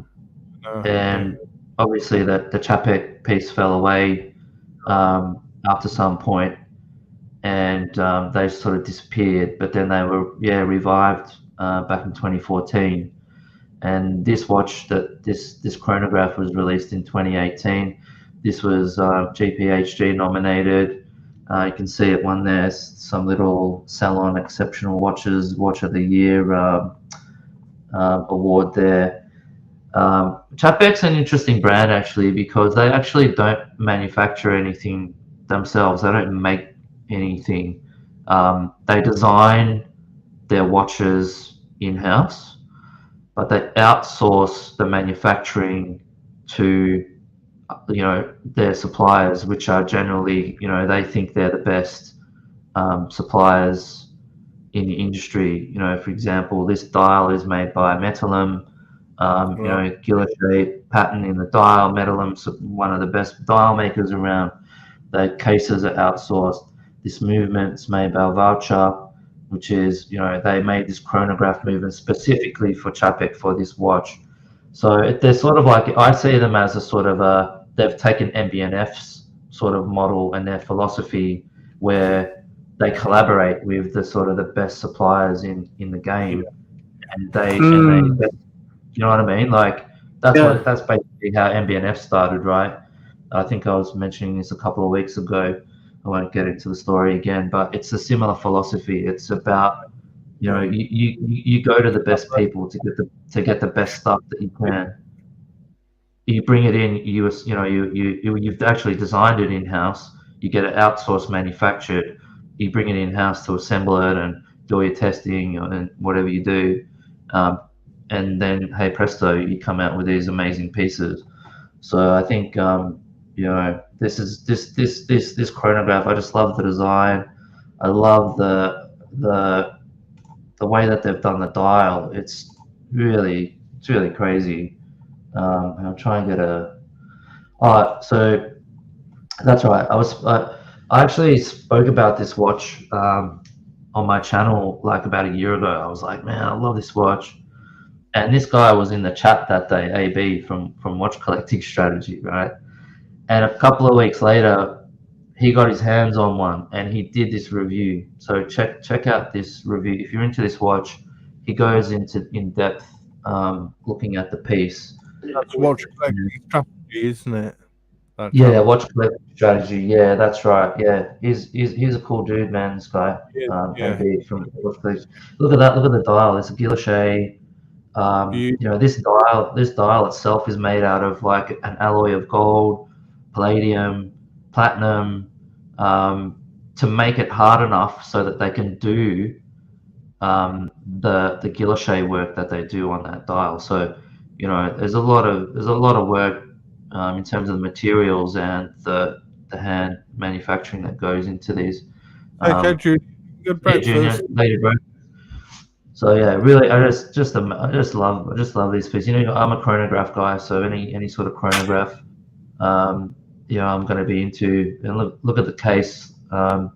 This case, it's got a really good mix of polished sections, and let's see, I think there's a The crystal's really well balanced. Yeah.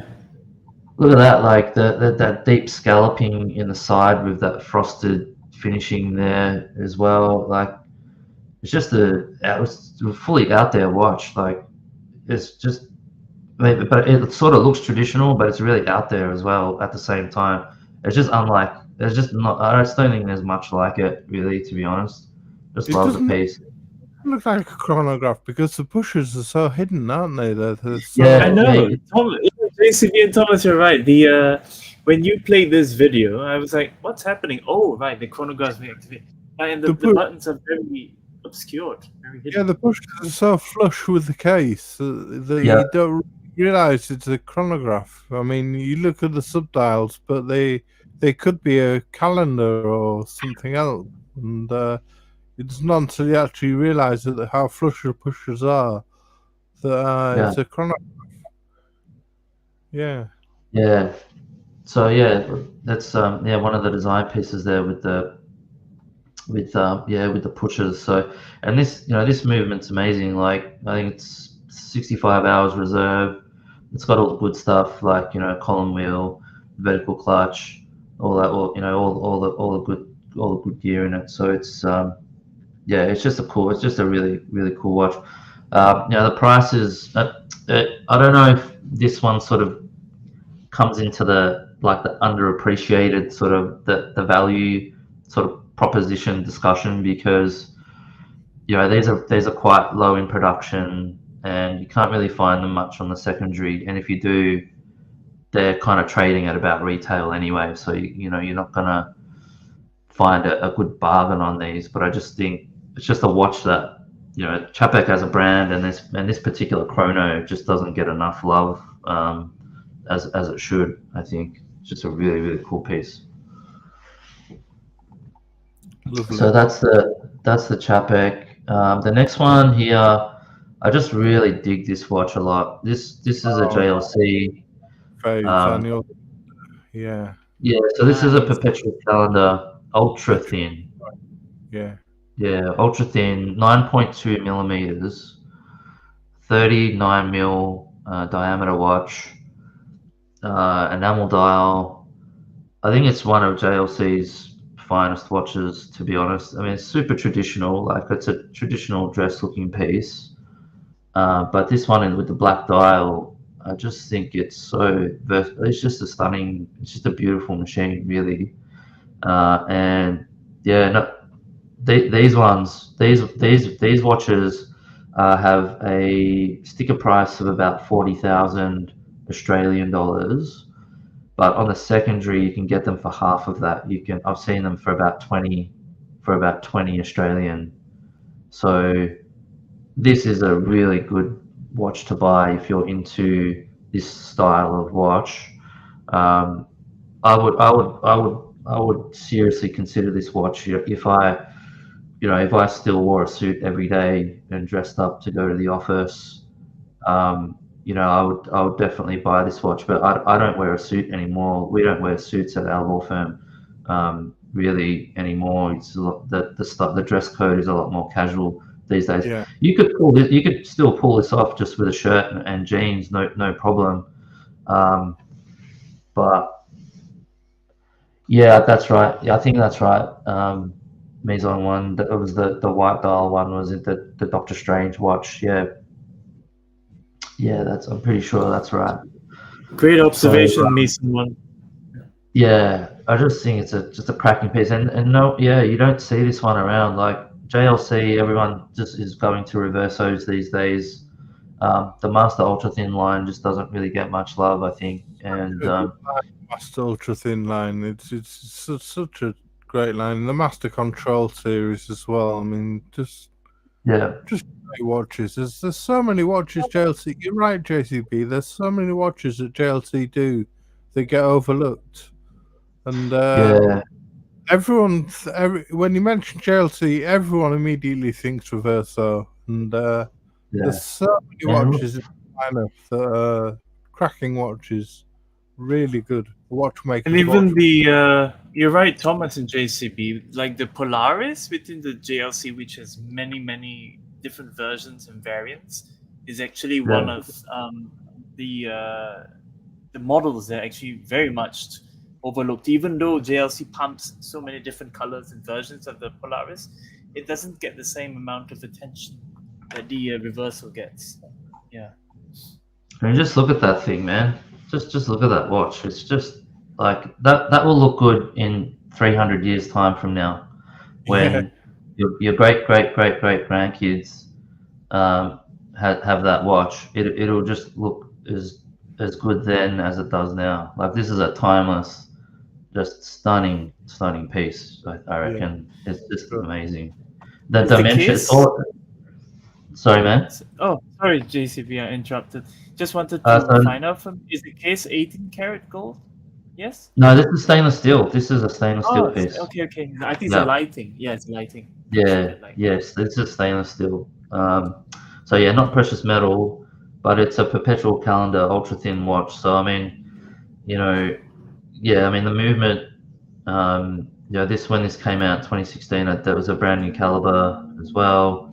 I think the only downside to the caliber is the power reserve, which is about, I think it's under 40, maybe it's like 36, 37 hours. But I think that's the trade-off you get for having a small watch that's ultra thin. And plus, if most people that are going to have a perpetual watch like this, you put it on a winder anyway, I reckon. So, who really cares about the power reserve? I reckon if I was going to buy this, I would just put it on my winder and have it there winding away.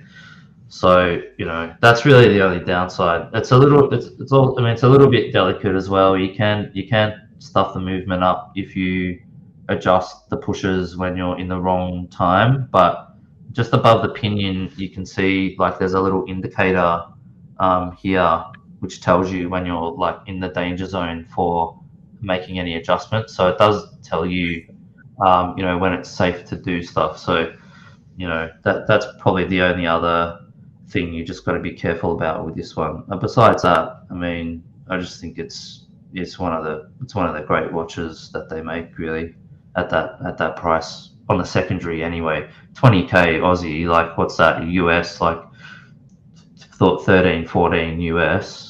For that, like, there's not much that comes close, I reckon. Pretty cool. All right, so that's the JLC. Here we go on the secondary. I think this is look at that, 22 Aussie, like that, and that's, I've seen them as low as 20. 20 Aussie. Wow. You know what I mean? So there's a bargain on the secondary. Like these watches tank on the secondary. I don't know why. I think JLC just generally does anyway. Yeah, if there's not much. So a lot of JLCs do tank. You're right. Yeah. Unfortunately. Yeah, so we'll bring it back down to earth a little bit in terms of price. So I've pulled out the Chronomat B0142 because in the Brighton catalogue, like no one, like this is really overlooked, this watch. Even like I'm a member of Breitling owners, Facebook groups and stuff. Even in there, like none of those guys have this watch. It's all Navatimers, and you know what I mean. Like no one's buying this watch. Yep. It's mainly in Breitling. You get people buying Navitimer and Super Ocean. They're the main two, like Super Ocean Heritage, not the new Super Ocean, the Super Ocean Heritage 2. So this one, I think I had this on last show when I was showing you the watch. Did I show you the one that I tried on in the boutique? I don't know if I did, but anyway. No. Oh, you didn't show. Are you trying on one of the Chronomats? I think it was. I really love the rouleau bracelet on the Chronomat. The rouleau bullet bracelet. It's a real. It's a really. Some random photos of my kids there as well. I went to I tried on. Sorry, I just got all my dream watches here. Really, sort of. I'm trying to think of the words. Thing that defines the watch, I think, the chronomat is the bullet bracelet, the rouleau bracelet. Yeah. Yeah. Okay. Oh, there you go. There's a picture of it at the top. Yeah, so I went to the Breitling boutique and I tried on this guy here. This is a full rose. This is a rose gold one on rubber. You can't. The photo's not coming up very well for some reason. There it is. Look at. I mean, on the wrist, this watch is sick. It's so good. Like it's actually pretty. It's pretty slim. It's got a nice shape. It sits on your wrist really nice.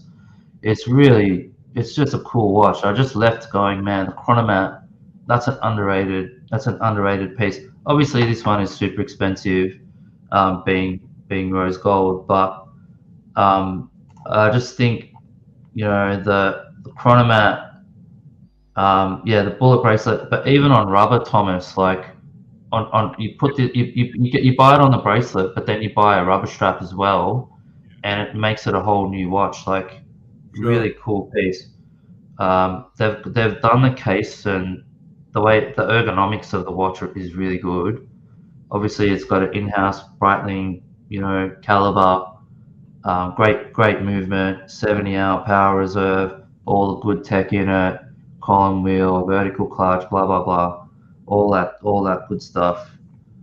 And you can get it in a whole heap of configurations, blue dial, green dial, black panda, silver panda.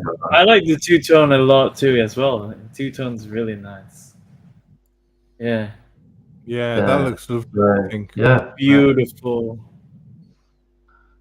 So I think this is the one, like in Breitling, it's just something to look at. Go and try it on if if you're into this sport watch look, go and try it on, and you might find you like it. Now the list price.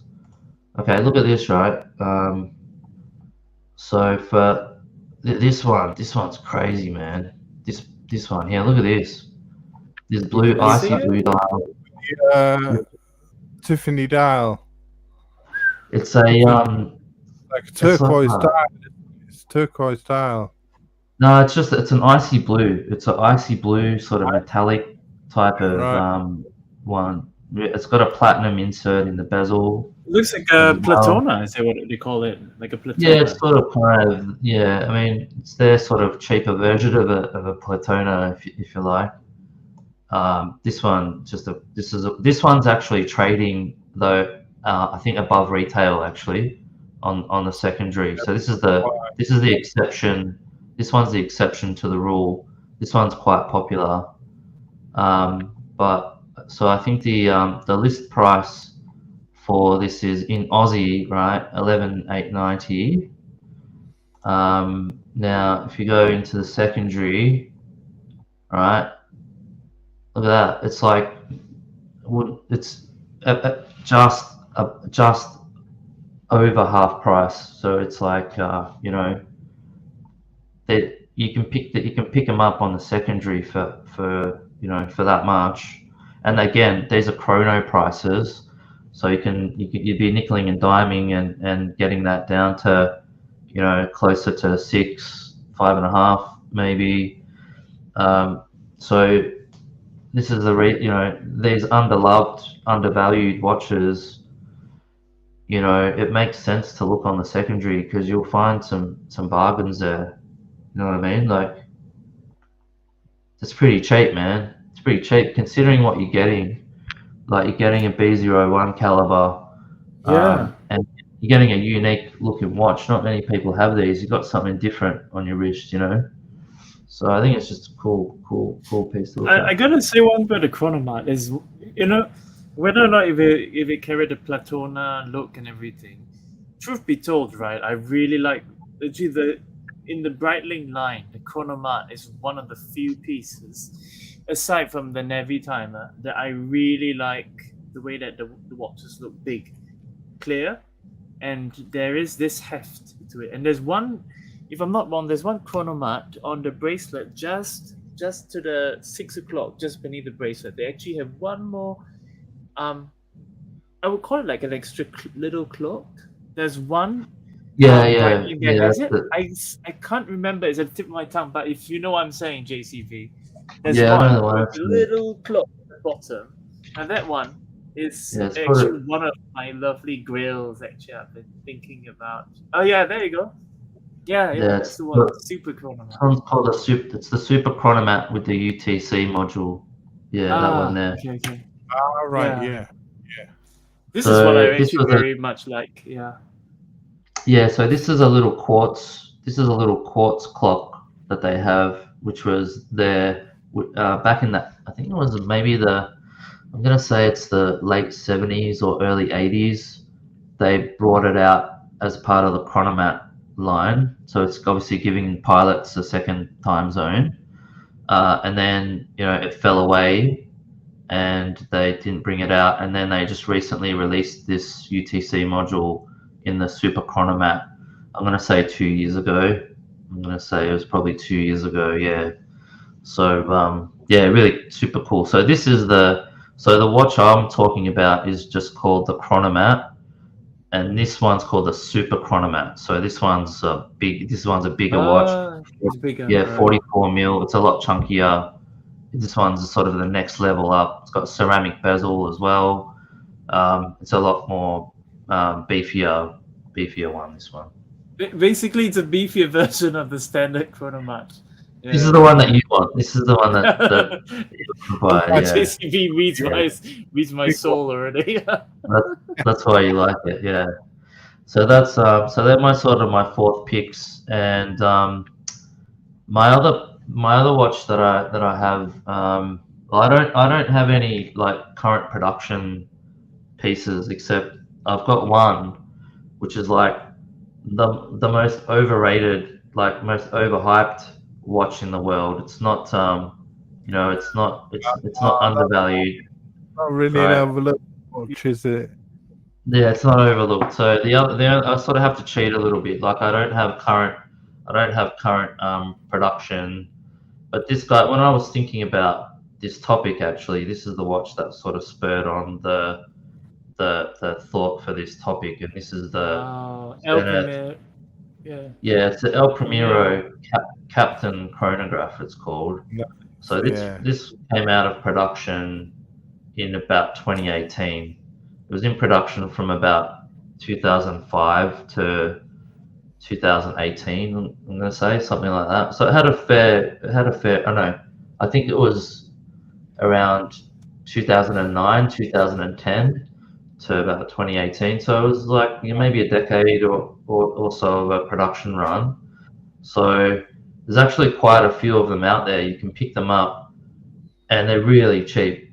These are really cheap. Like no one knows about these. No one wants them because they're pretty. Like it's a pretty sort of subdued looking watch. Like it's not like on the screen here. It just looks like whatever. But when you get it in the metal, when you've got it on your wrist, it's actually a really special watch. A really, really, really cool timepiece. This one. So I've got. So I did a video actually. This is on my channel. I did a review of the watch. Just a bit of a shout out here. Shameless plug, I should say, of the watch. So I've done a review. It's just a really. So it's actually got an enamel dial, nice and slim. It's about 12.1 or 12.2. Sorry. Enamel dial. Yeah.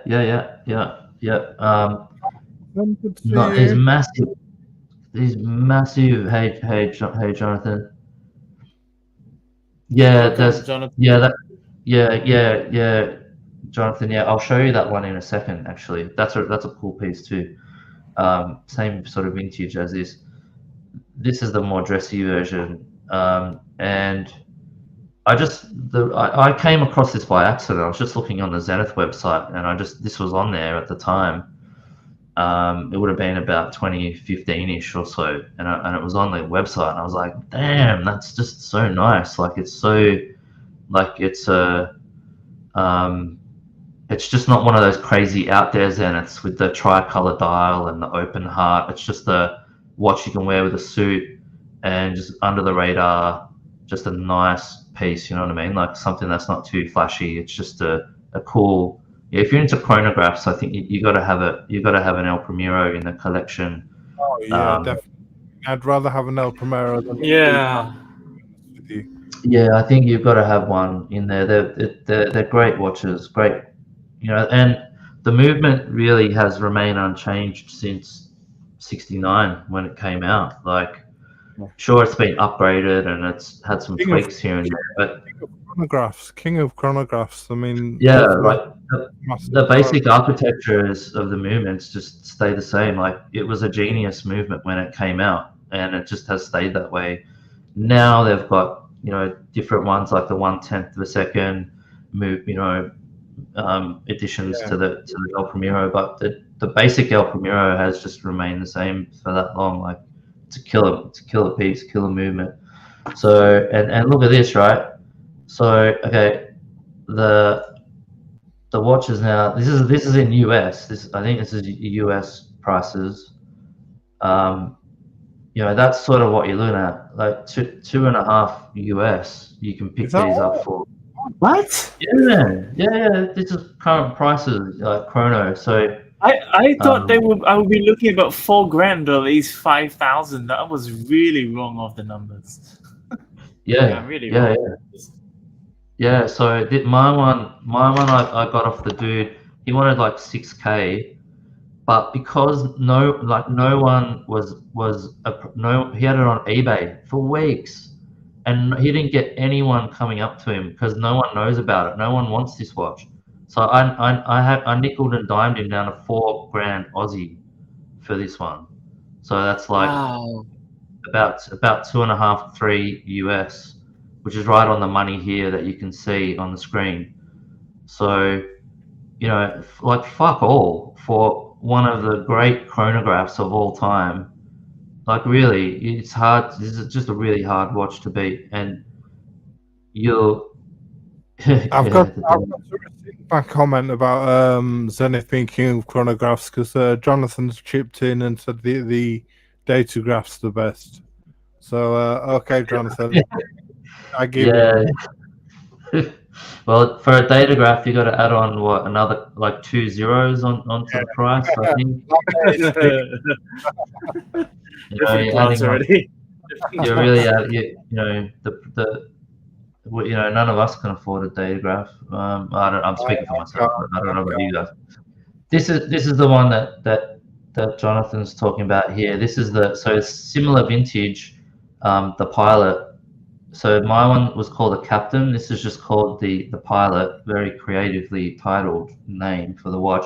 You can see these loom plots here, very reminiscent of a Planet Ocean. The shape of the loom plots that they've got here. The hands are loomed as well. My watch doesn't have loom, so if you want the sportier version with loom, this is the one that you get. And you'll notice here, you notice this is a bicompax layout, so it's just got it doesn't have running seconds. Oh, sorry, it doesn't have a 12-hour counter. It's got running seconds on the left, 30-minute counter on the right. Yeah, my one has. Yeah, so this is a bicompax, whereas the Captain is a tricompax. But the cool thing about it is that when you're wearing it, it's probably a bit more evident on the silver dial one. Like, have a look at this. Like, it's got a bit of a bicompax vibe to it because these two subdials here are recessed, whereas this one here, just sort of sinks into the background. That dial at the bottom. It's a little bit like the Chapek we were looking at before. Yeah. You know what I mean? So it gives you this sort of I call it a quasi bicompax layout. You know, when you look at it, when you look at this thing in certain light, it just really does look like a bicompax watch. But then when you look for that 12-hour counter, yeah, it's like you've got to hit it in the right light, because these subdials actually, they're a different texture. They've got these, concentric circle type of texture. You can't pick it up on this camera. But yeah, this camera just doesn't do justice to this watch. It's a really, really special watch when you put it on your wrist and you see it. JCB, I gotta say though, realistically, yours actually look very much more, in a way, nicer than a white one, because the white one with that extra dial at the just above the 6 o'clock, you can't almost see anything. But with the black one, which you have, you can actually see it. This one is just like, it's just like there, but you kind of have to like, oh, there it is, zoom in, look at it. So actually, yours is a lot nicer in terms of aesthetics and ease of viewing. It's still a lot better. Yeah. But I mean, look at the prices. Like, they're just unbelievable. Like, it's just, I really don't. I mean, show me better value. Really, show me better value on the used market. Like, I challenge you. I put it out there to challenge. Show me a watch for $2.5 US that is, as good or better than this. It's going to be pretty hard, I reckon, to get that product, like that, that caliber, the finishing, the enamel dial, blah blah blah. Like, it's really good value, I reckon. So that's the Zenith Captain. So that's my picks, guys. So I'll leave it there. I'll shut up and I'll let you guys get on with it. No worries. Yeah, and I think this was perhaps one of the more challenging subjects for me, because I have far too many brands that I've actually been looking at. But I felt there were a lot of them that were honorable mentions. So actually, one thing about mine is that I looked at the so I was trying to target different markets, like Japanese market, Swiss market, and also looking at some that have really faded into history, and I felt they were really important to get them mentioned. Yeah. Mason one's got a comment. He's saying that not in the same class, but one underrated chronograph I'm trying to track down is a decent example of the All Black Zin 903, discontinued in 2015 to go with his Breitling Navitimer. Be a very nice. 903, that's the Navitimer style Zin, I think. I think it might be. Mason, I might have another comment in, but that'd be a very nice pickup, Mason. Yeah, good choice. Yeah, it is. Yeah, it's the Sin Navitimer, basically. Yeah, I think so. My only issue with that watch, Maison One, is that it's really thick. I think in that, like, a Navitimer is about 14 mil thick, but the Zin is like 15 point something. Like, it's a lot thicker. Because of the way that it's built, they've made it slightly different. There's a crown which activates the internal bezel. It doesn't, like on a Navitimer, obviously you use the bezel to turn it. On the Zin, they use a crown to do that, and I think they've increased maybe the water resistance, or they've done something to it. The end result is it's quite a chunky monkey. You might be aware of that. Yeah, and you might be cool with that, and that's totally fine. But I just wanted to bring it up just in case you weren't quite aware. Yeah. Yeah, actually, what JCB is saying, Mason One, makes a lot of sense. It's all really down to how you feel. You would like a watch to wear, but the next thing you need to pay attention to is the movement, as well as the pricing. So these two factors you really have to pay attention to, especially the pricing. Certain watches in that class range, the pricing tend to be, it's actually better to get it. Like in the gray market, if you feel the deal is good, if the condition's good, and you're happy, you're buying the buyer kind of situation.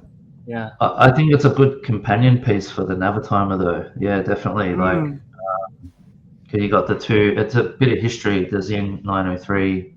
The whole fact that they, brought the license to the rights to produce the Navitimer from Breitling when Breitling was in financial crisis and blah blah blah. There's a whole backstory to that. So I think it's a cool, like, as a collection to have a Navitimer and the 903 next to each other. I think that's pretty cool. Yeah. Okay. Salita? Yeah, or 7750. You mean the Zin? Yes? Yeah. Yeah, the Zen, yeah.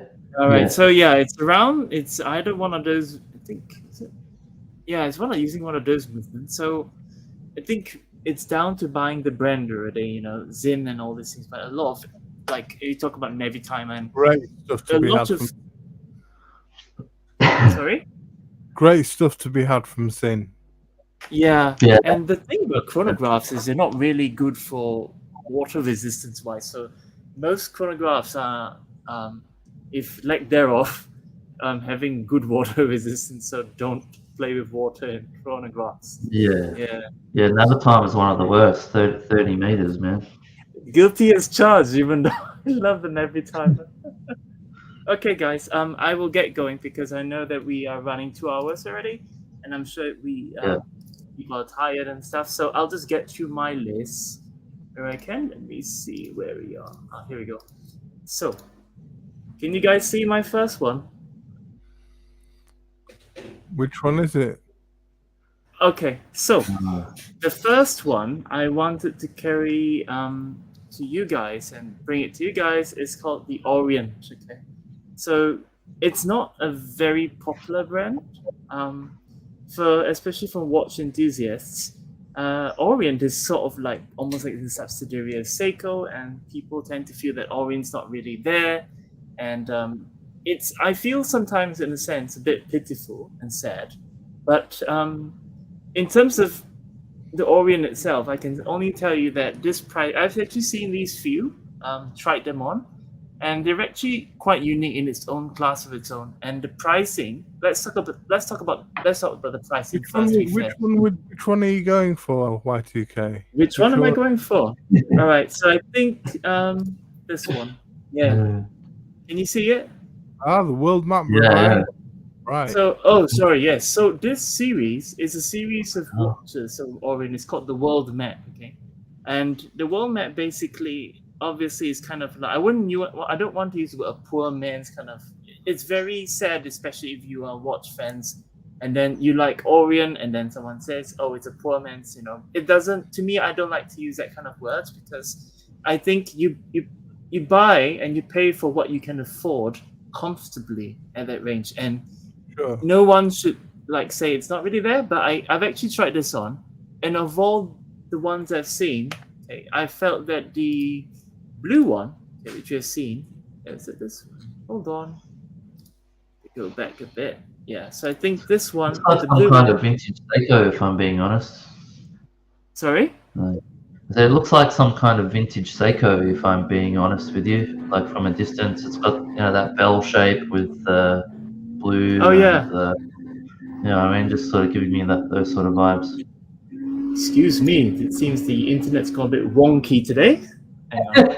That was funny. Okay, so there are a few pieces with different colors. One is looking like this with a bit of this is a bit more grand, a bit of gold and white. And yeah, so it's really up to you guys. But to me, I felt that this is very naughty of Orient today. Yeah. It seems they don't want you guys to see the pieces. Okay. What is this? Explain it, man. Is it a world time or what's this world map thing? What's the deal? Basically, the whole concept is kind of simple. You can actually make adjustments to it. Okay. I actually wore this watch, and the watch person at the shop actually briefed me on everything about this piece, and it's just slipping my mind today. So GMT. It's almost like a GMT. You can consider. Yeah, it's almost like a GMT. Yeah, it's almost like a GMT. And obviously, you've got the different Now in this color of shading, you can't really see it clearly. But with the others, you can actually see it much clearer as itself. So with what should I say? With Orient being naughty with me today, not letting me get to the watches I want you guys to see. Let me just pull up this one. So they've got the blue one, they've got the green one. Okay, this is the green one. Okay, so they call this the revival model. So it's a reproduction of the original world map dial back from the 60s. A bit more retro, as you can tell from not just the look of it, but the casing also. There's a special name for this kind of casing. Is it like a bull shark? Like a bull shark casing? So it falls back to the original 69 model, and not just displaying the time, the date, the day of the week, inner bezel, okay, which you can rotate. Good, okay, that brings back memories now. So the inner bezel can be rotated using the crown, which you see the 4 o'clock there. Okay, so the 4 o'clock is where you can tune the inner bezel, okay? Okay, and allowing a simplified, remember this guys, it's a simplified 24-hour time display. Yeah, and so far water resistance is at 20 bar. So, you know, it's still quite all right with a case size of 43.5 millimeter. But truth be told, you know, it's not that big. You know, it's still quite all right. Yeah. So, yeah, there are a few versions. You have seen the green one. You've seen the white and the gold. And then you also have seen the blue one. Last but not least, for those, this one? Yeah, this one looks cool. Yeah.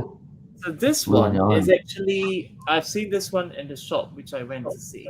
So this one actually is a lot more visible if you're looking for something that has that shows you the atlas with much clearer images as well. Yeah. So the whole concept of this design, okay, they call it the world map. Okay, depicts a mystical radiant earth that plays tribute to the depth and beauty of nature, sea and forest. So this is the blurb that they would like to push this phrase with this line of Orient. So just thought that this piece is actually one piece that, although it has made itself very visible in a lot of shops in Asia, but it never really got the traction of a lot of people, because I think maybe people generally feel like, oh, it's Orient, I don't want an Orient, I'm just going to go for Seiko. So, but I haven't really actually seen Seiko come up with something at this level of magnitude. So it's something, for those of you who love Orient and are very tenacious and adventurous, do your research, take a look at this piece and see if you like it. Yeah. Okay, so let me move on. Hang on. Okay, so my next one is a very, very, very big watch. Okay, and I've only seen it once in my entire life. I've only seen it once, and I think that being you guys who have watched me here, you know that I like gigantic watches. And just to say hello to D-Time Le Show. Hello to you. Yeah. Cheers, D-Time. Cheers to you too, D-Time. So my next piece is something that I think you guys are gonna flip when you see it. So let me just go there. My next one is Le Panerai. Okay, but not just any Panerai. Oh my god! Panerai called the Legiziano, 60 millimeters. This one actually made this is one of the original military ones actually made for the Navy, wasn't it? There you go. So Thomas actually has shared a very interesting background on it, and the Legiziano, if I'm pronouncing it correct. Sorry if I'm butchering that word. Is one of the few pieces that I've ever seen, and only seen in a grey market shop ever since once. Not even ADs have I seen this before, but I've only seen this once in a window, and it was huge, massive. 60 millimeters with the brown strap and everything. Despite the fact that it was costing almost a whopping 18,000 Singapore dollars. Yeah, a lot of money. Correct. So it's a lot of money. let me just give you guys a bit of the download on the quick details on it. 21 joules, power reserve 8 days, very brilliant. Obviously, the case that big, 3 barrels, and 191 components. But the disappointing thing to me about this piece, we do know that Panerai has always had a very lineage and heritage towards Italian military, was that the water resistance is unfortunately only about 10 bars, which, we always think that Panerai watches should be able to go deeper, but oh well, yeah. Sorry, JCB, what was that? No, I mean, it's like, yeah, if it's like it's that big, it's a Panerai, you'd want it to be like, I don't know, 300 meters or something. But... Yes, yeah. And if it's made for it's made for the Navy, is that right? Correct. It's one of the original ones made in the 40s, I believe, for the Navy, or might be 50s because it's Aluminor. Okay. Yeah. But, yeah. But didn't Panerai bring out like the Luminor Due, which was like 30 meters or something? Yeah, that was a fashion watch. Yeah. Oh, so yeah. Looks like they've got history of doing these sort of faux pas. Didn't have the real sort of guts of the watch of the Luminor range that it should have. It was brought out as a thinner watch because the right, yeah. was so thick and chunky. So, I thought this was going to be a fun one. So definitely chunky as it always is with my choices. That 47 millimeters. Chunky monkeys. Yeah. Um, 47. Oh, I would have thought that one. Which one? Sorry. That's 60, man. 60. No, that's 60, bro. 60 millimeters. Wow. 60. Yeah, 60 millimeters. It's the largest on record. Wow. It's called with a legit. Just remember this, guys. If anybody comes up to you and asks you, "Do you know a Panerai that's bigger than like the Luminor or the Radomir?" Just say yes. You do know one, the Legiziano, 60 millimeters. Wow, 60. Wow. Yes. We thought the new deep sea challenge by Rolex was big, so this is 60. Wow. Yes. So a lot of when you look at this in real life, it doesn't really do justice, because I think if someone was to be chasing you and you took this piece and you threw it in the head, I think they would suffer a very severe concussion from it. Yeah. Really. And it's the size of a small pebble. It's enough to knock someone out. 60 millimeters with that weight. So Yeah. Beware. To put it in perspective, right? Like Thomas has been, last couple of weeks, he showed us some vintage pieces that he bought, which were like 34 millimeters, right? That's roughly half the size of that thing. Yeah. Right. Roughly. Wow. And the next one is something that I think I saw it in Watches of Switzerland, and I did want to get it once, but my guy at Watches of Switzerland was like, I wouldn't recommend it, because apparently this piece has been sitting inside the boutique for almost 10 years, I think, 10 years, 6 years, I think. That's what he's telling me. And nobody remotely close to it, has actually decided to come and say, what's that? I'm interested. And it's really sad, because that piece literally sat there seeing, it's in a way, if you think of it as like a living being, your watch being a living being, people come, people go, but no one actually bothers to take a look. And I come along, I'm like, what is that one? I want to see that one. Could you pull it out? I want to see it. So the one that I want to show you guys, it's called the... So they must have freaked out. They must have been like, let's get this on video or something. Like someone actually wants to look at this piece. Like the big ceremony. Well, they should have done that, JCV. But the manager actually came out and said, are you sure you want this piece? I'm like, why wouldn't I want this piece? I'm like, why are you guys having so much doubt? So this is called the Omega DeVille Chronoscope called Axel Ratrapante.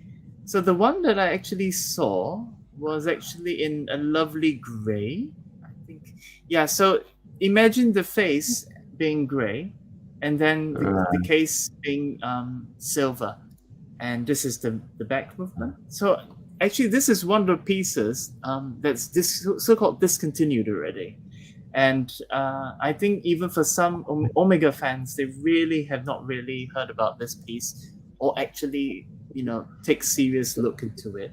And actually, some Omega pieces, the one sad thing is even pieces with like that, they actually appear for once, and then they disappear into history and never to come back. So sometimes it's actually very tragic and very sad about it. So let's just dwell into why this piece I found was very unique. Okay, so I know everybody says I like chunky watches, but I also like very unusual watches. So it is built on a 44mm stainless steel case, mostly on black leather strap, obviously. It says 41. Sorry? It says 41. Oh, case diameter 41.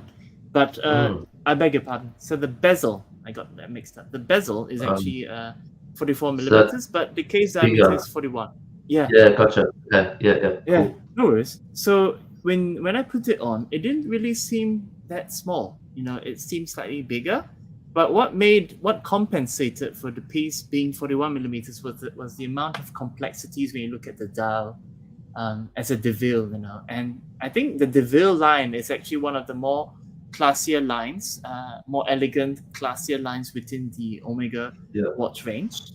And the weight itself, surprisingly, was just 115 grams. Not that heavy, still quite tolerable. And obviously, water resistance is 100 meters, not that much for this. And it runs the 3612 Omega caliber. So it's a self-winding chronograph, free sprung balance with date, hour, minute, and continuous small second hands. With a central chronograph hand and a column wheels split seconds mechanism. Power reserve, amazingly, 52 hours, which is something that we don't really find with a lot of self-winding watches, especially for this watch that did not really catch on with a lot of Omega fans as well. So I thought this is one of Come to think of it, I'm just thinking about what other split seconds chronographs are there from Omega, and I can't think of any. Like I can't actually. I was struggling with that JCB. I can't really think of I think actually this is the first time I'm looking at an Omega Retropund. Correct. So that in itself is sort of interesting, I think. Yeah, because with I think the word Rattrapante and Omega, we've really seldom come across that before. And yeah, totally. Yeah, that's what I'm saying. Yes, and only the one time when I actually went to the boutique and I saw it, and the sad part was and the pricing at that point was about 17,000, which is really pricey for this piece.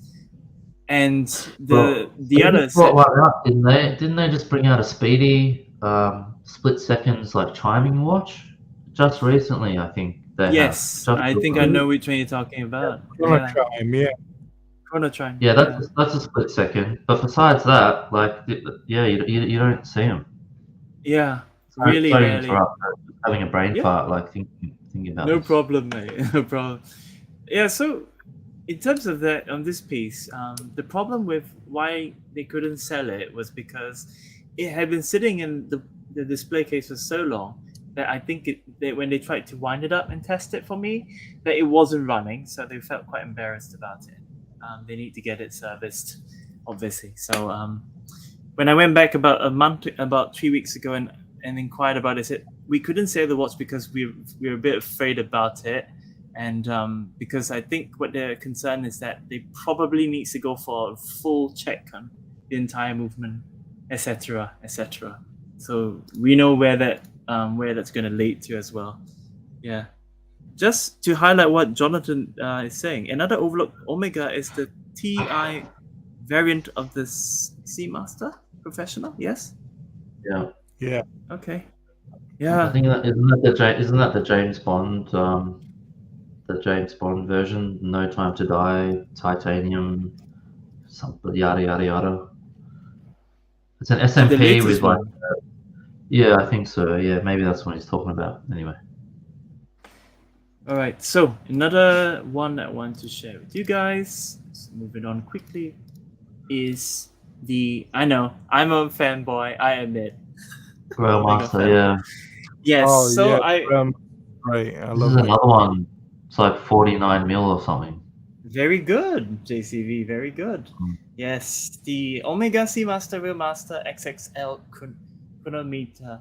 I think it's 48 or 49 millimeters. So this piece actually was another one of my favorites too. And they Looks actually like- have a. Looks like the Sorry? Ranchero. Looks like the Ranchero with the subdial at 6. Yeah, and Mm. this picture doesn't do it justice. When you see it in the metal, it's a really good looking watch. This one.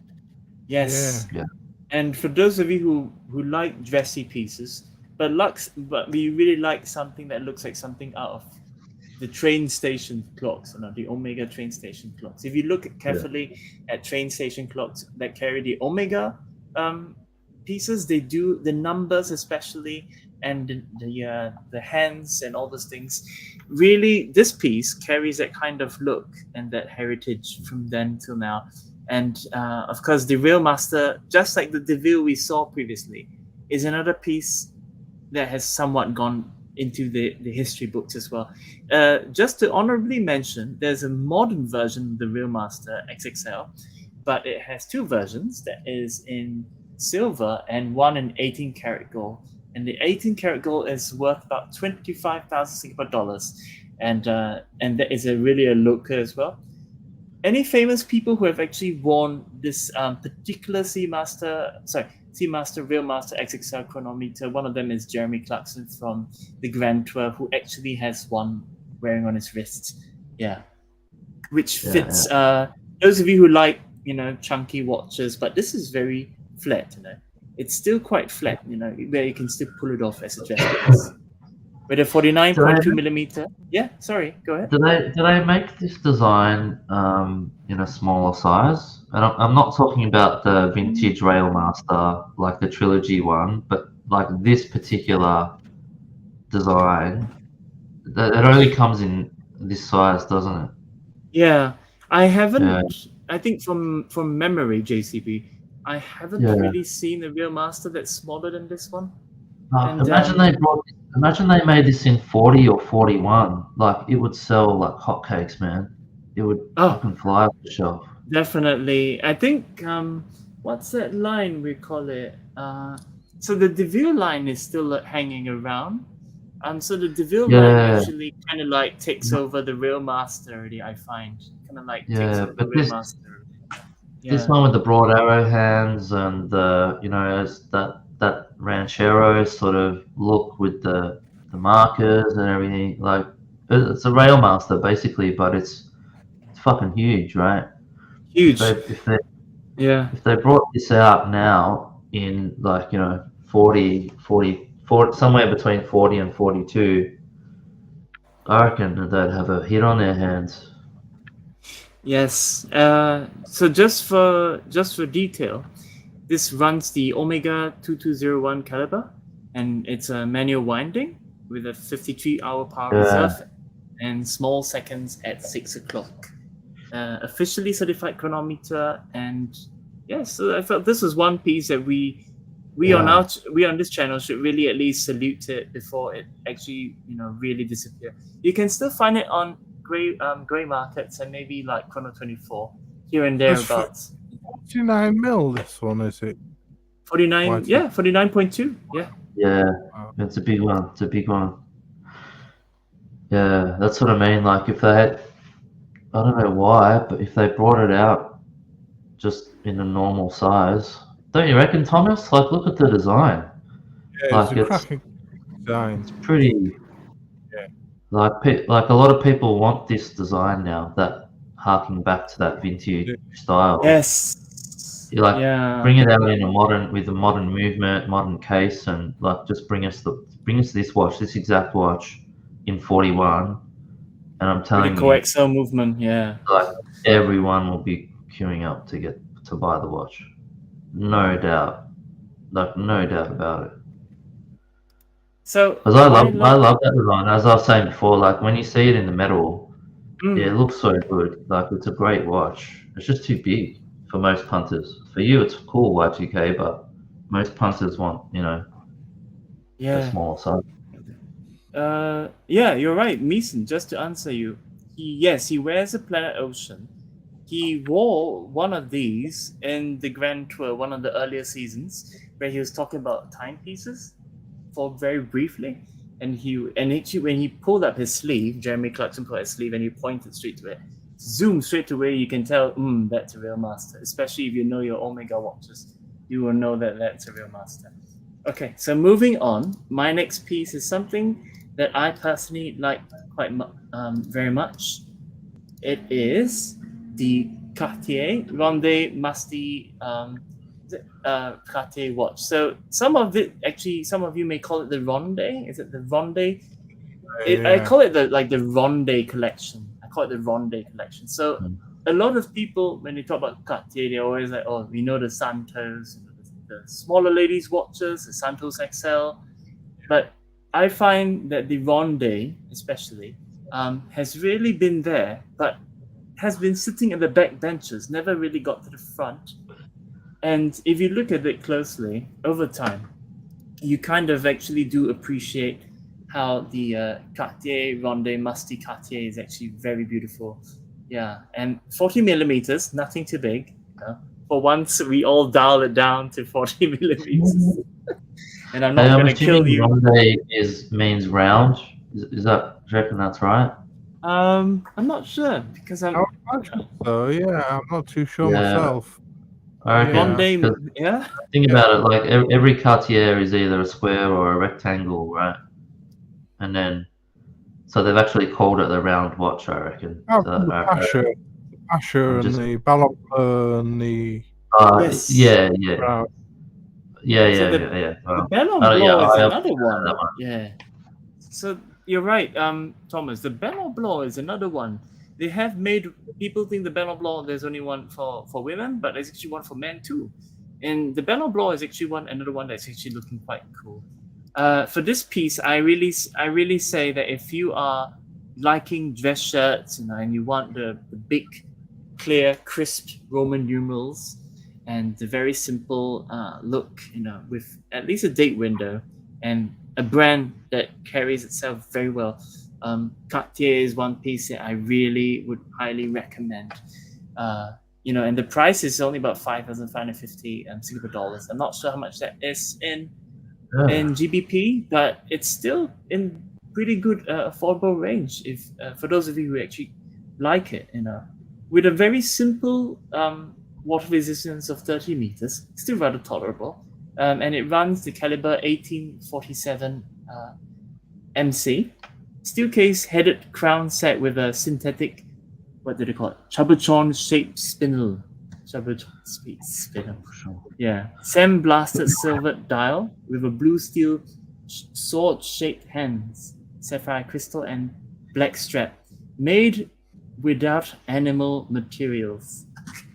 So this is one interesting thing. Secondary would be even cheaper, right? Because Cartier tends to take a big hit. JCB, so that's already you're right. cheap. Yeah. Like that's already cheap, man. Like 5.5 Singapore. Like on a secondary, so you'll be looking at about half of that, even maybe. Correct. You can run it about $4,000. $4,000, maybe if you're lucky, you can get it about 2,500. Is pushing your luck, but $3,000. Yeah, probably. Yeah, it's still maybe doable. Yeah, so this is one piece that I would really recommend. Yeah, and I do have a few, but I don't want to overrun my time. But let me just do. If you guys are all right, I'll just do it real quick. 5 so far to Y2K. Sorry. Selected 5 so far. Yes, I do, but I've got lots. Goodness. Yeah. Give us one more. Give us one more. We'll do one more. Come on. Right, let's do this. Okay, so I actually felt this brand was something that rarely anybody ever covers at all. How many of you know Louis Erard? If you're watching this, if you know, raise your hand. Okay. Yeah, we know the. I know. He did the Alan Silberstein collaboration. Yeah, that's the only time I've heard of him though. When they've done the collabs with Silberstein. Right. So aside These from are that, watches. I don't know any of these things here on the screen. I've yeah. seen So some Hanhart in jewelers near me, but I've not really paid much attention to them, to be honest. Yeah. yes, so Lewis Gerard watches actually, I would say that if I were to give it from a scale of 1 to 10, they're ranking about 7 to 8 on my scale. Now, the 7 to 8 is based not just because of design, but also thinking about the pricing as well. And I've actually held the feel of them. I've actually felt that the green one, okay, the last Spotted series from Louis Gerard is actually one of the few that I feel that are really, really beautiful. And the latest one that they have, for those of you who are EPL fans, they have specially came out one called the Leeds United FC Centenary Limited Edition Last Spotted. Yes. So sometimes from a distance, you may assume, wait, is that what I think it is? Is it looking like a Snoopy? It's not That's a Snoopy. Snoopy, yeah. Yeah. So, Yes, there you go. So from they a distance, come. Yes, it looks like a Snoopy. From a distance, look like a Snoopy, but when you do look closer, it's actually quite different. And this is actually dedicated to the Leeds United Football Club. For those of you who follow the EPL soccer, closely. So let's just quickly cover the technical features of Last Spotted.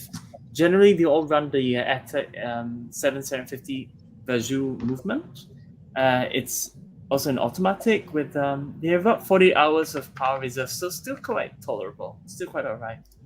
Case is a stainless steel, and for all their pieces, they have a see-through glass, right, with an extra dome sapphire glass box with 50 meters of water resistance.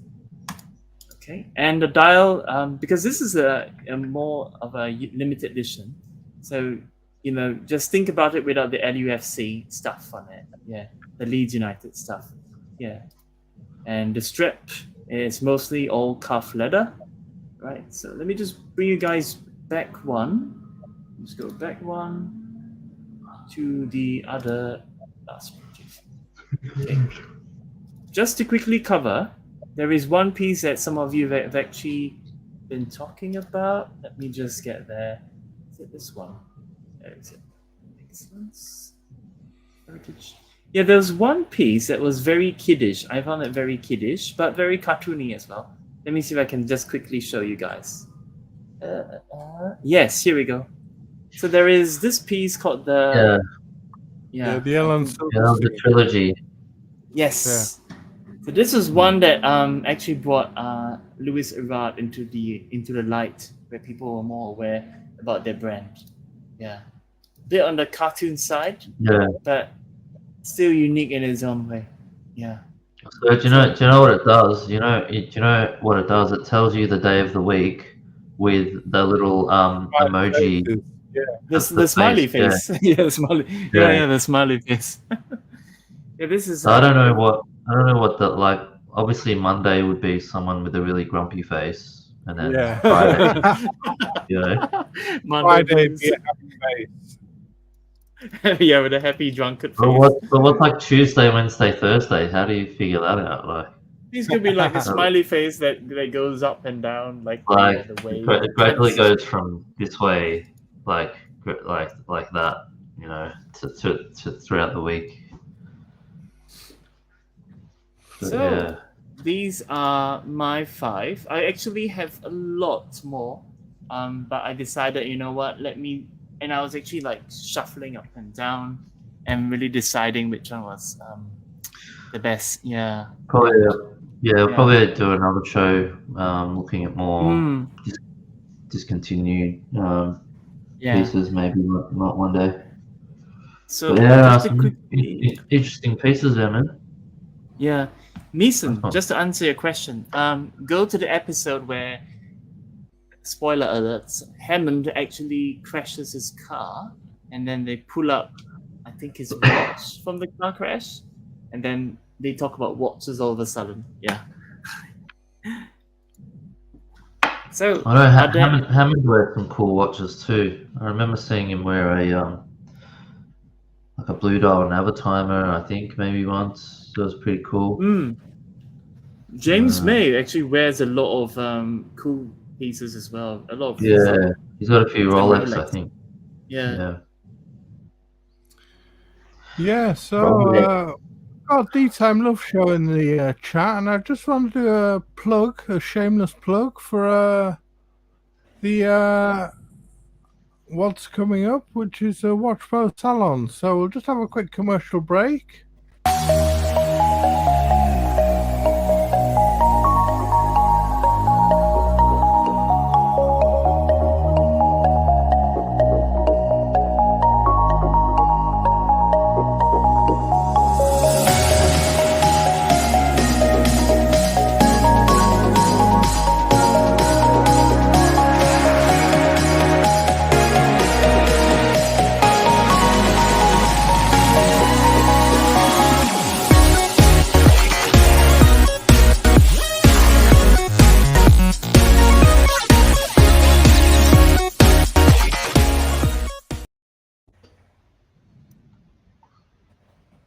Do you know what I noticed there? There was a brand called Zeitwinkel. I've never heard of that before. Zeitwinkel. Brilliant. Oh, They're a Swiss brand, and I've just put the link to the website, the Watch Pro Salon website in the bottom. And I'm putting a discount code for tickets if anybody's in London next weekend. Wants to come to Watch Pro Salon. Yeah, you can buy tickets go to the website and use the discount code DTIME in capital letters. Yeah, it's going to be a brilliant show, and I'm going down, and we're going to be having a great time. Lots of brands coming down. I can quickly share the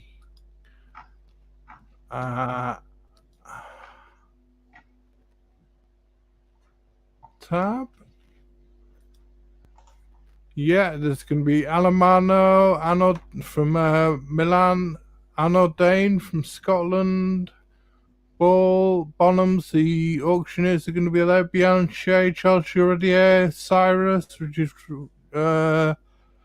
Jean-Francois Motion's brand, Chapek are going to be there, Doxer, Elliot Brown, Grand Seiko, Hanhart, Icopod, Laurent Ferrier, Marathon, also some Loris, Reservoir. We just don't get half of this stuff down here, man.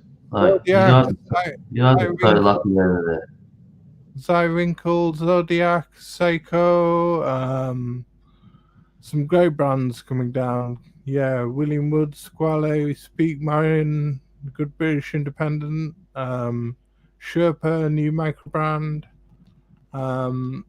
Yeah, it's going to be a really great expo. It's a very enjoyable show.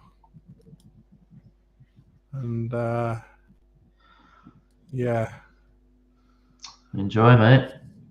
Yeah, I'll crack on with my selections now. And so let's crack on with the watch that we'll start with the watch that I'm wearing, which is the Tudor P01, launched in 2019, based on the US Navy diver prototype from 1967 that Tudor made. Uses the MT5612 movement, same as in the Pelagos. Has articulated lugs for great sizing between the small and big wrists. And the strap is a suede type material, which is rubber lined, and the bezel has a nice locking system, which is a latch at the top of the case, touching the bezel. Has an off-center 4-o'clock crown, a bit like a Seiko famous for, and the famous snowflake handset. And it's still a bit of a dog of the Tudor range, and with so many new models like the FXD, the Pelagos 39, not 97, 39, amongst other things like chronographs and the Pelagos and the LHD, the Black Bay 58, Diet Pepsi GMT, and so many other popular Tudor models. So I feel like the P01 gets overlooked, really. And Yeah. But it's that whole experimental vibe to it, right? Like, it's not your traditional looking sort of Tudor Rolex looking type of watch. such a nice, such a comfortable watch. I mean, I've got it Yeah. on wrist. Yeah. Yeah, go full screen. Yeah. So, what size is it again? It's About 40. 42 by 55 lug to lug, which is quite big. But yeah. I mean, it's 55 lug to lug. But the 55. Wow. But the articulated lugs allow you to really fit it to any wrist. So it could be you could fit it to a small wrist. Yeah. These articulated lugs move about, so Yeah. you could small wrist, or it's a unisex watch, really. I mean, I know there's a few women that like enjoy wearing it, and it's got this little latch system, which am I showing it properly? No, opens up on the top. Wow. Yeah. That I didn't know. That's a bezel locking system. Wow. So that opens up. So you just push it up, yes? You just push it with your finger. So that allows you to move the bezel. But with the so it's got a 12-hour bezel, right? So what would you use that bezel for? Like practically, you know what I mean? Like it's because it's not a dive timing bezel, and I mean I guess you use it for a second time zone. That's probably the only thing I can think of, right? You just move it. Well, it was a diver's prototype made for divers, but didn't pass the test, obviously. So Yeah, because the fucking bezel doesn't time. It's not a dive bezel. taken up, but I'm not sure why it's got a 12 o'clock bezel. To be honest with you, yeah, maybe it was used for timing something else, short dives or short missions, or I'm not sure. Maybe a GMT, some sort of GMT function it was used for initially. Yeah. Yeah, interesting. How many water? What's the depth of the water resistance on this, Thomas? 100 meters? I'm not too sure. I'll just check. Oh, okay. I think I'm seeing 300. Is that 300? Yeah, it's possible. If it's 300, then it will be operational as a dive watch, really. Oh, 200. Yeah. So it does fall into realm. Yeah, 200 meters water resistant. Yeah, interesting piece. Yeah, I've certainly never come across one in the wild. But I've heard people say that they feel good on the wrist as well. So yeah, they are. They're really comfortable. Really comfortable. Yeah, great watch. I really enjoy it, and I think it's, as I said, I feel it's the dog of the range, one of the dogs of the Tudor range, which doesn't get enough attention. It is overlooked, I feel, but I really love it. So I'll skip on to my next one, which is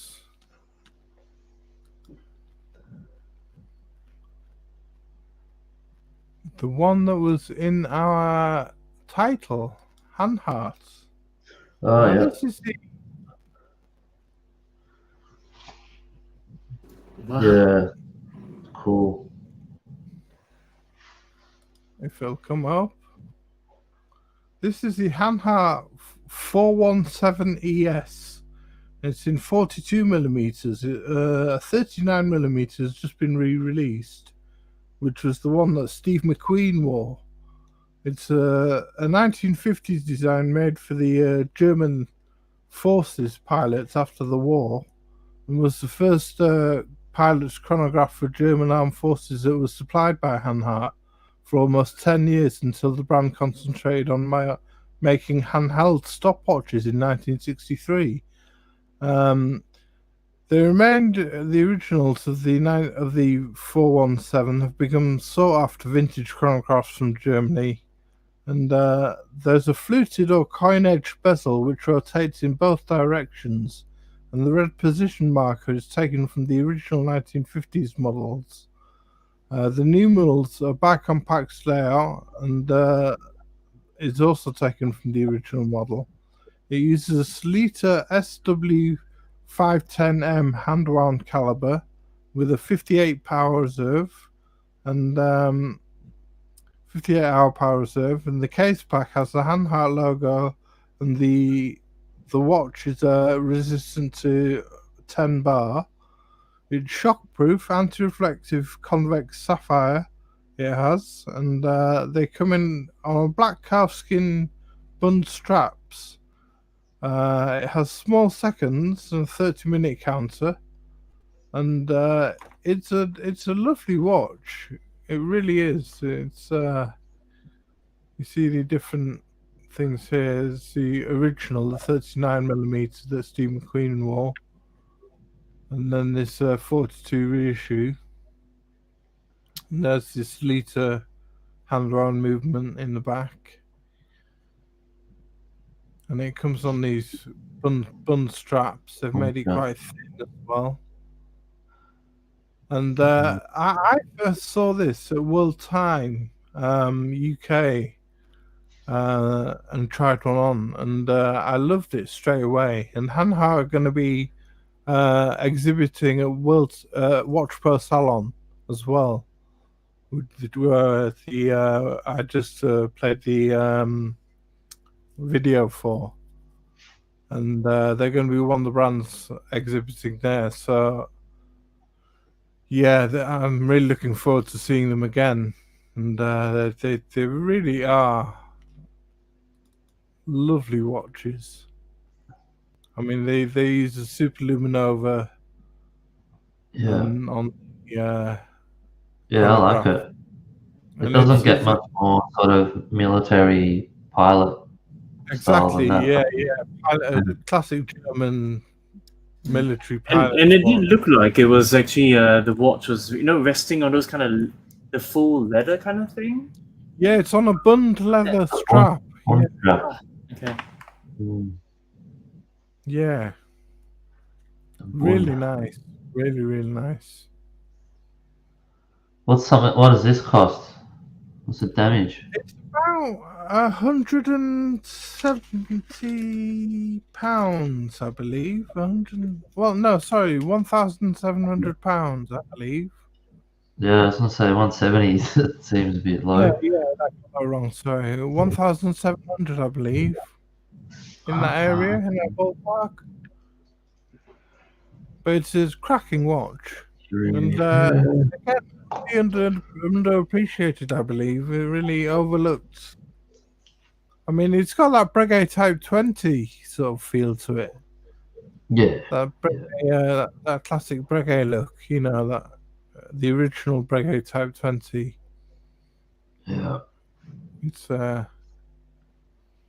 really is. Yeah, with that bezel as well. That's Type 20 vibes for sure. Yeah. I might have to call it a night, gentlemen. I'm about to flake. It's like getting on to 1:30 down here. I know, ACV. You get some good rest and feel better soon. Yeah, cheers, man. I'll catch the rest of the replay, Thomas, to see your picks. Yeah, we'll Pick up see. the hot toddy. Yeah, I've still got a little bit of whiskey. I'll just knock that back before bed, I think. And, yeah, I'll sleep well. You Good will. show, gentlemen. There's some good chats there, some good pieces, and I'll catch the rest in the next couple of days. Shout out to anyone still in the chat, and peace be with you. I'll speak to you guys soon. Yeah, Thank take you, care, JCB. JCB. See you next Take time. care, brother. Take care, mate. So that was the Hanhart, and I'll move on to my next pick, which comes from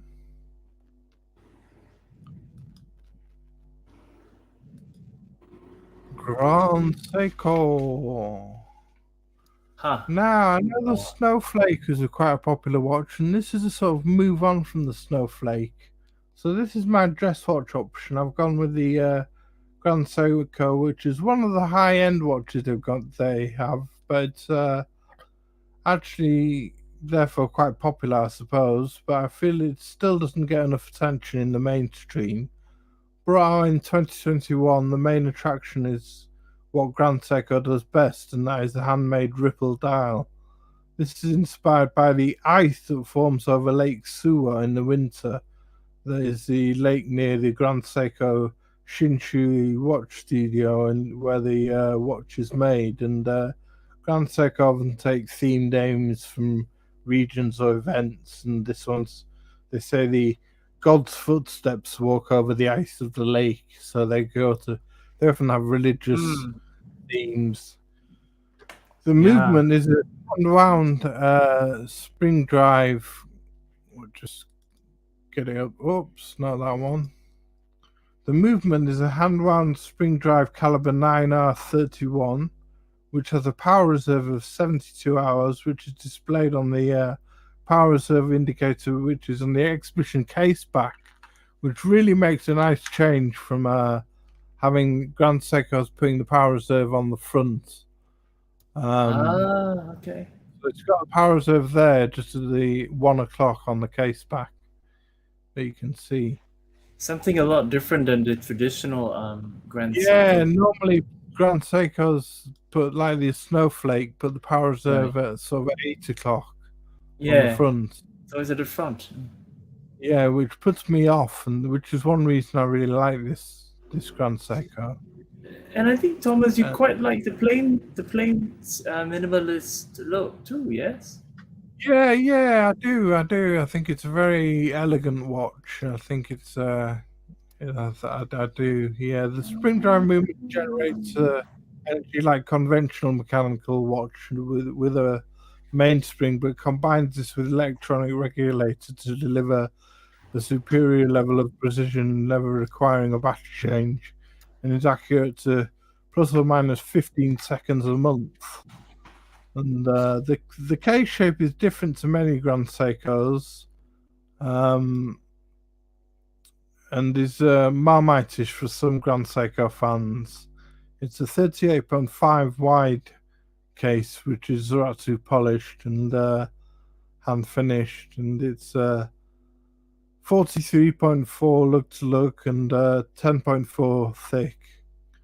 And yeah, I don't think this would be my dress watch pick, and I don't think it gets enough love, really. I mean, I don't think. I think people dismiss Grand Seiko a lot of the time, or the Rolex fanboys are often Grand Seiko haters. You know, but this is Grand Seiko going to be another brand who are showing a Watch Pro salon, which I'm looking forward to seeing more Grand Seikos. So yeah, it's going to be a great chance for me to see some of their great watches again. So I'll move on quickly because time's getting on. And No problem.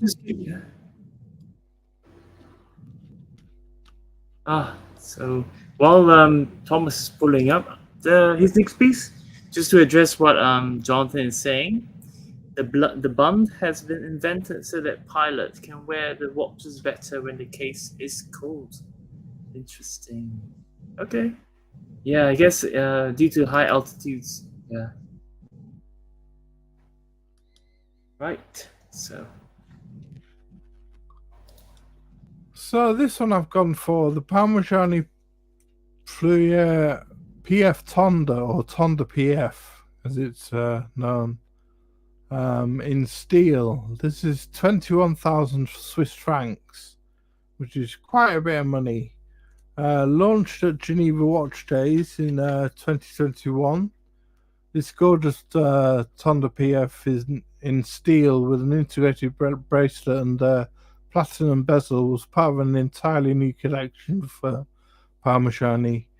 It's a very slim watch, being 7.8 millimeters thick, and it's mainly due to the platinum micro rotor that's used in the in-house PF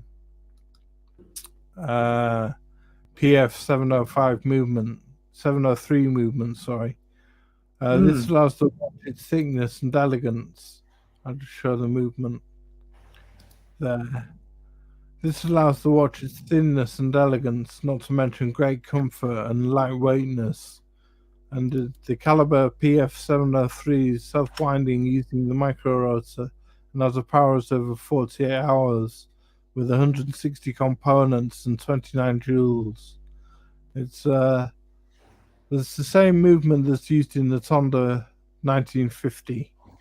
And the dial finishing is described as guilloche grand orge, and I believe that's barleycorn. It translates to it's a sort of a grey waffle type texture with rhodium plated indices, although I believe some models have recently been released in a smaller size with diamond indices. It features a skeletonized delta-shaped hands with just two, making it very easy to read. So it's not hadn't got a second hand, which I really like. It's really makes it really simple and elegant. It also features a match date wheel at 6 o'clock, and the bracelet has a butterfly clasp and is extremely comfortable. The Tonda PF also comes as a chronograph, an annual calendar, and they're available in gold. And with so many hype watches out there, I feel this really does get overlooked, and this could easily be my choice as a one and done watch, to be honest with you, after seeing a watch post salon last year. And yeah, Parmigiani were there last year, but they're not going to be there this year. I thought they were, but I made a mistake. But it was, I tried it on and it was absolutely amazing. Such a beautiful watch. Really nice integrated bracelet, really thin, like I said, 7.8 millimeters thick. And it blew me away, absolutely blew me away trying it on. And was just such a lovely, lovely piece. And just to welcome Jonathan, and he just joined us in the stream, Thomas. Oh, hi, Hey, Jonathan. hello, good afternoon. Hi, good afternoon. So I apologize, I'm a little bit behind in my live stream. I just saw the Grand Seiko and decided to hop on, but I realized that this is long gone. But this Parmigiano is absolutely beautiful. Have you noticed those beautiful lugs? That are there on the Tonda? Lugs, yeah. Because they're very similar to the watch that I have on order, this Celestial Voyager watch, and my first look is always on a lug, and those lugs are really gorgeous. They're also called eagle wings, and that is absolutely fantastic how Parmigiano does it. And that movement, if you compare that with the high-end Chopard LUC movement, you can see quite some similarities, because no other than Parmigiani designed this particular movement. Yeah, I believe it's only 3 millimeters thick, the movement. Something like that. Yeah, I think in that ballpark, yes. Yeah. Hmm. Amazing. With that micro rotor, that platinum micro rotor, Yeah. making it that thin. Yeah. Who would imagine, Thomas, Parmigiani, when they do make their designs on pieces, even for such a piece, they don't really, make it so huge, but they do consider the ergonomics of the comfort of the wearer. Yeah. Yeah.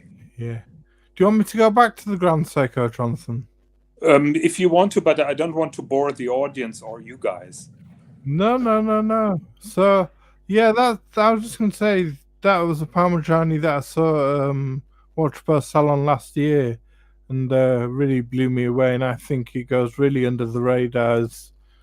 It's not appreciated enough. I don't think it was. Yeah, but in my opinion, they are picking up steam now, and that secret handshake with Parmigiani will soon be gone. If I'm guessing right, I think they are picking up in recognition. Yeah. And they deserve it, absolutely.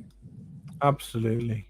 So I'll just go back to the Grand Seiko Omuatari dial. That was SBGY 007, wasn't it? Yeah. There we go. Yeah. So this is a secret thing, but unfortunately they are not going very much under retail. So it is quite a popular watch, but I agree with you that it's not really on the radar of many collectors. And I just wanted to highlight how beautifully made that case is. I have a similar watch with the same case design since 1 year, and I totally, absolutely love it. From this perspective, it looks like a simple case, but if you look from the profile from the side, it is a very complexly designed case that serves several purposes. So first of all, it looks really simple, very low key, but then when you turn it over and watch the profile, you just see the beauty and the effort that Grand Seiko put into that new design, because it is a new design. That is the so-called Elegance collection. The Elegance range, yeah. Yeah, it really is a beautiful case. I mean, it's got Zaratu polishing on the side and on the top as well. And it is quite a different case design to a lot of Grand Seikos, isn't it, Jonathan? Are you correct? Yeah, absolutely, yes. But you can also see it from the profile view. I'm not sure if you can pull up a profile view. There is a philosophy in Grand Seiko design or in Seiko design, which is called the low center of gravity. So what they're doing is they pull up the lugs and the upper side of the case so that the lower side of the case, including the movement, is really going into your wrist. And what you notice is the only the upper side, which is very flat and very thin. It almost looks like a blade that you're wearing because it appears so slim. And the lower part of the case, they really hide well with their design. It's really, there is a lot of thought into this case design, although it looks so simple and just blunt. I'm trying to find a better side view. And I would say the spring drive that Grand Seiko has for this particular piece is actually one of the few watches that have been very reliable, and especially for Grand Seiko fans, one key aspect of Grand Seiko is beyond the design elements. It's also about the reliability in the movement, which has proven itself to be extremely reliable throughout time. Yeah, and they don't cost that kind of like outrageous amount. But really, Grand Seiko, especially like this piece that you chose, Thomas, is different. It's a different level, but it's simplicity in its own way. Yeah. So from this perspective, you can only see the upper part of the case. The lower part of the case is well hidden, and this part of the case is only like 2 millimeters thick, and that is what you recognize when you're wearing the watch, and that is the cleverness and the brilliance in this design. I agree with you, Y2K. Spring drive is controversial, but not really well acknowledged, let's say it like that, because people rightly point out that it's a kind of quartz movement, or it's a kind of quartz technology, which is true, but it isn't, because people usually associate with quartz a battery and a motor, and both doesn't exist with spring drive. So the entire drive is just like a mechanical watch, and the only electronic component is the kind of escapement. So the precision is controlled electronically, and the electric power is generated in-house by the mainspring, not by a battery, not by a rechargeable battery. It is generated by a traditional mainspring. Yeah. So that's how the spring drive movement works. Yeah. Yeah, and the interesting story about the spring drive is the first prototypes, they couldn't get along. I think they made over 600 prototypes to get this thing working. But the first problem was that there was no electronics available that could work on that low rate of energy, because that mainspring only generates a very low amount of energy. So at the end, to get this working, they had to reduce the amount of electric energy that is used by 1/100th. So Really? it is only 1% of the first prototypes that the electric power that needs to be generated. And Seiko developed their own electronics just to get it that efficient.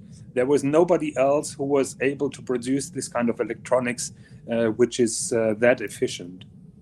Yes, and I think what you're saying is actually very interesting as well. That the fact that the benefit, when people talk about spring drive movement, the benefit of it is that the unlimited energy potential of a mechanical watch, which you mentioned, the main being powered by the mainspring, but in terms of the spring drive in Grand Seiko, the accuracy is literally on par with the quartz watch. Yes. Already.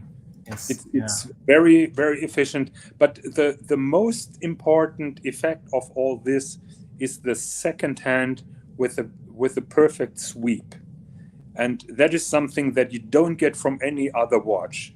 The second hand just moves absolutely sweep constantly. There is no hacking, there is no stuttering, there is nothing.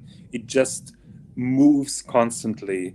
And that is not generated by a motor or anything. That is just generated by the mainspring. And I love that this is a hand-wound spring drive as well. This is really, really nice. Yeah. And I can tell you an interesting anecdote. So I have a similar watch like that, but with a higher end decorated movement. I've been talking about that. Something which is higher than Grand Seiko is called MAS. Do you guys know what MAS stands for? No. Elaborate, please. So MAS is the short term for Micro Artist Studio. All right. Okay. And those are the top 10 watchmakers from Seiko that have their own studio, and they finish and they create their watches to a similar level, just like Philippe Dufour. Actually, they're working together with Philippe Dufour. And so Micro Artist Studio is really something very special, very rare, and even higher than Grand Seiko. And my watch has a Micro Artist Studio movement inside. If you want to pull it up, that is the SBG Z003. Same kind of case, just in platinum, and I have this watch now for a year. The story that I wanted to tell you, SBG Z003. SBG Z.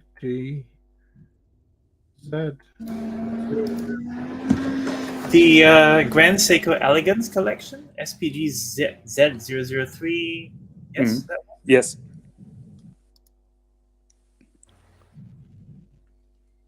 So the case is absolutely the same, the shape. The case is just in platinum with my watch.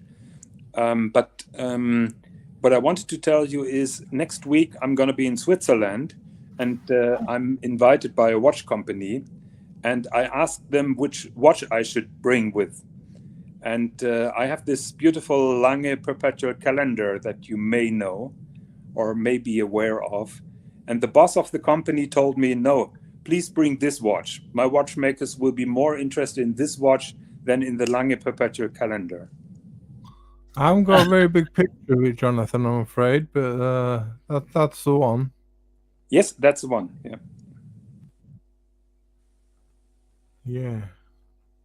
From the a new spring drive masterpiece from the Micro Artist Studio. Micro Artist Studio, yes. Mm-hmm. Right. So the engineers that you're going to pay a visit to, Jonathan, are significantly more interested in the Seiko. The watchmakers, yes. Seiko. They're more interested in this Micro Artist Studio piece than in a Lange perpetual. I think they've probably seen enough.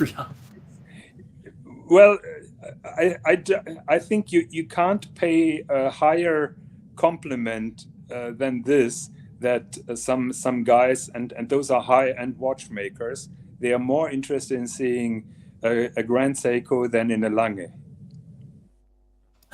Yeah. Wow. What more can you say? Jonathan, they're not going to ask you, like, offer your watch and then you're going to open it up, study the contents, are they? Say it again. Okay, they're not going to ask you, can we take your watch, open the back case, take a peep into it and see how no. Okay. No, but it has a transparent case back. And right. I was just talking to the owner of the watch company because I have a little piece of dirt on the dial. And I told him nobody's going to open that watch to remove that little piece of dirt, because I know when this watch is opened, there will be 3 other pieces of dirt somewhere else in the watch. So just leave it like that. So even the Japanese are not perfect. Well, I'll just go on to my final pick, Jonathan. And yeah, I apologize for hijacking your It's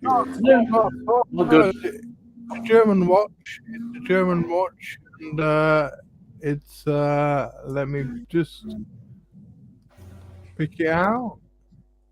It's made by Zinn. Okay. All right. And launched, it's a Zinn 105 STSA UTC. Sells for £1,780, and I was a while back thinking of putting a deposit down on, putting my name down on the list for Explorer 2 Polar. But this is, I find, is, launched in 2020. This watch could be a great budget replacement for Rolex Polar Explorer 2, I feel. A budget replacement, because it's got the same look, and it's using a Sleater SW330 movement inside a bead-blasted steel case with an exhibition case back. The unidirectional bezel is tegmented as well. And the watch won the Red Dot Product Design Award in 2021. It also comes as a cheaper option on a black leather strap with the orange stitching, which looks really, really nice. and I'd heard about this watch, but it wasn't until I tried it on at World Time UK that I really fell for it. Zinn are also going to be exhibiting a World Time Watch Pro Salon, which is coming up next week, and they're lovely watches, absolutely beautiful. Actually, they are much nicer in real life than on those pictures. Yeah, they are. They are. And on the strap, I found Yeah. it a really, really nice watch. Yeah, their metal bracelets are nice. However, they feel a little bit weird, particularly when you're used to Rolex Oyster bracelets, in my opinion. So if I would get a Zinn, I would also always opt for a rubber or for a leather strap, and not for the metal. I think so. I kept thinking to myself, this is going to be my next watch. This is going to be my next watch. But I'm going to have to rein in the purse strings a bit, to be honest with you. But yeah, it's a great looking watch, I think. And look, it's got that Explorer 2 vibe to it. And I think you'd be much safer walking the streets of Europe with a Zinn on than a Rolex. It's a overlooked watch, which is would work on your side as well. Well, Y2K doesn't have those kind of issues, but I understand London and some cities in Europe are not advisable for Rolex anymore, which is a sad thing. It's a very sad thing, yeah. I know. Just to answer Jonathan's questions, so because of me being in Singapore, the assumption is it's a lot safer to walk around with high-end pieces. I think that you see the perception here is that most people assume that if a person of a certain age is wearing a certain kind of expensive watch, the assumption is that is probably not real. It is real. This perspective is very true across, because it is well known that you can travel to some third world countries in Asia, and you can get, high-end lookalikes, replicas, fakes for cheap, and a lot of the younger people sometimes, if they can't afford nice Rolexes, Pateks, they will just buy the replicas so that when they go out with their friends, they can flex it. So obviously, when it comes to crime, in terms of luxury watches and all this, the thieves are not interested in the watch. They're more interested in the gold that you're wearing on your neck, the gold necklace, because with the gold necklace, they can rip it off your neck and they can go to a pawn shop and sell it. See? Yeah. So Thomas, there is a very good comment by Maison One or Maison One about the integrated bracelet on that Tonda, and I must agree with him, being a Lange fan through the bones. But that integrated bracelet on that Tonda is much nicer than on the Odyssey.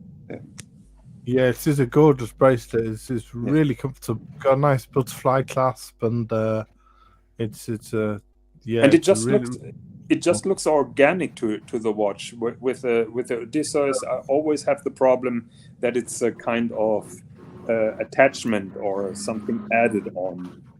Yeah. I have to just briefly answer Maison One on the Odysseus. So I think, especially for the Odysseus, when I went to see it in real life, I have this doubt, okay, because it's the first gen of a watch that's actually a watch brand that's approaching itself and taking it into the next level of doing something sporty. So the challenge is there to think, it's only the first generation. Should I buy it, or should I wait for the next generation to be better? So I would say that it's, for me, I would actually say sometimes I'm a bit ignorant on the bracelet. So I was just like, you know what, I'm more focused on the watch face. So as long as you feel that it's, well, the word competent, comfortable, you'll be okay with it. Yeah, but it's kind of interesting what you raised. That integrated bracelet on that Tonga, is better. Yeah. Yeah, he's following up his Mason one. Don't get me wrong, the Langer bracelet itself is nice, but it's just the part where it joins to the case. Okay. Yeah, I was paying some observations to some parts of the bracelet itself. So yeah.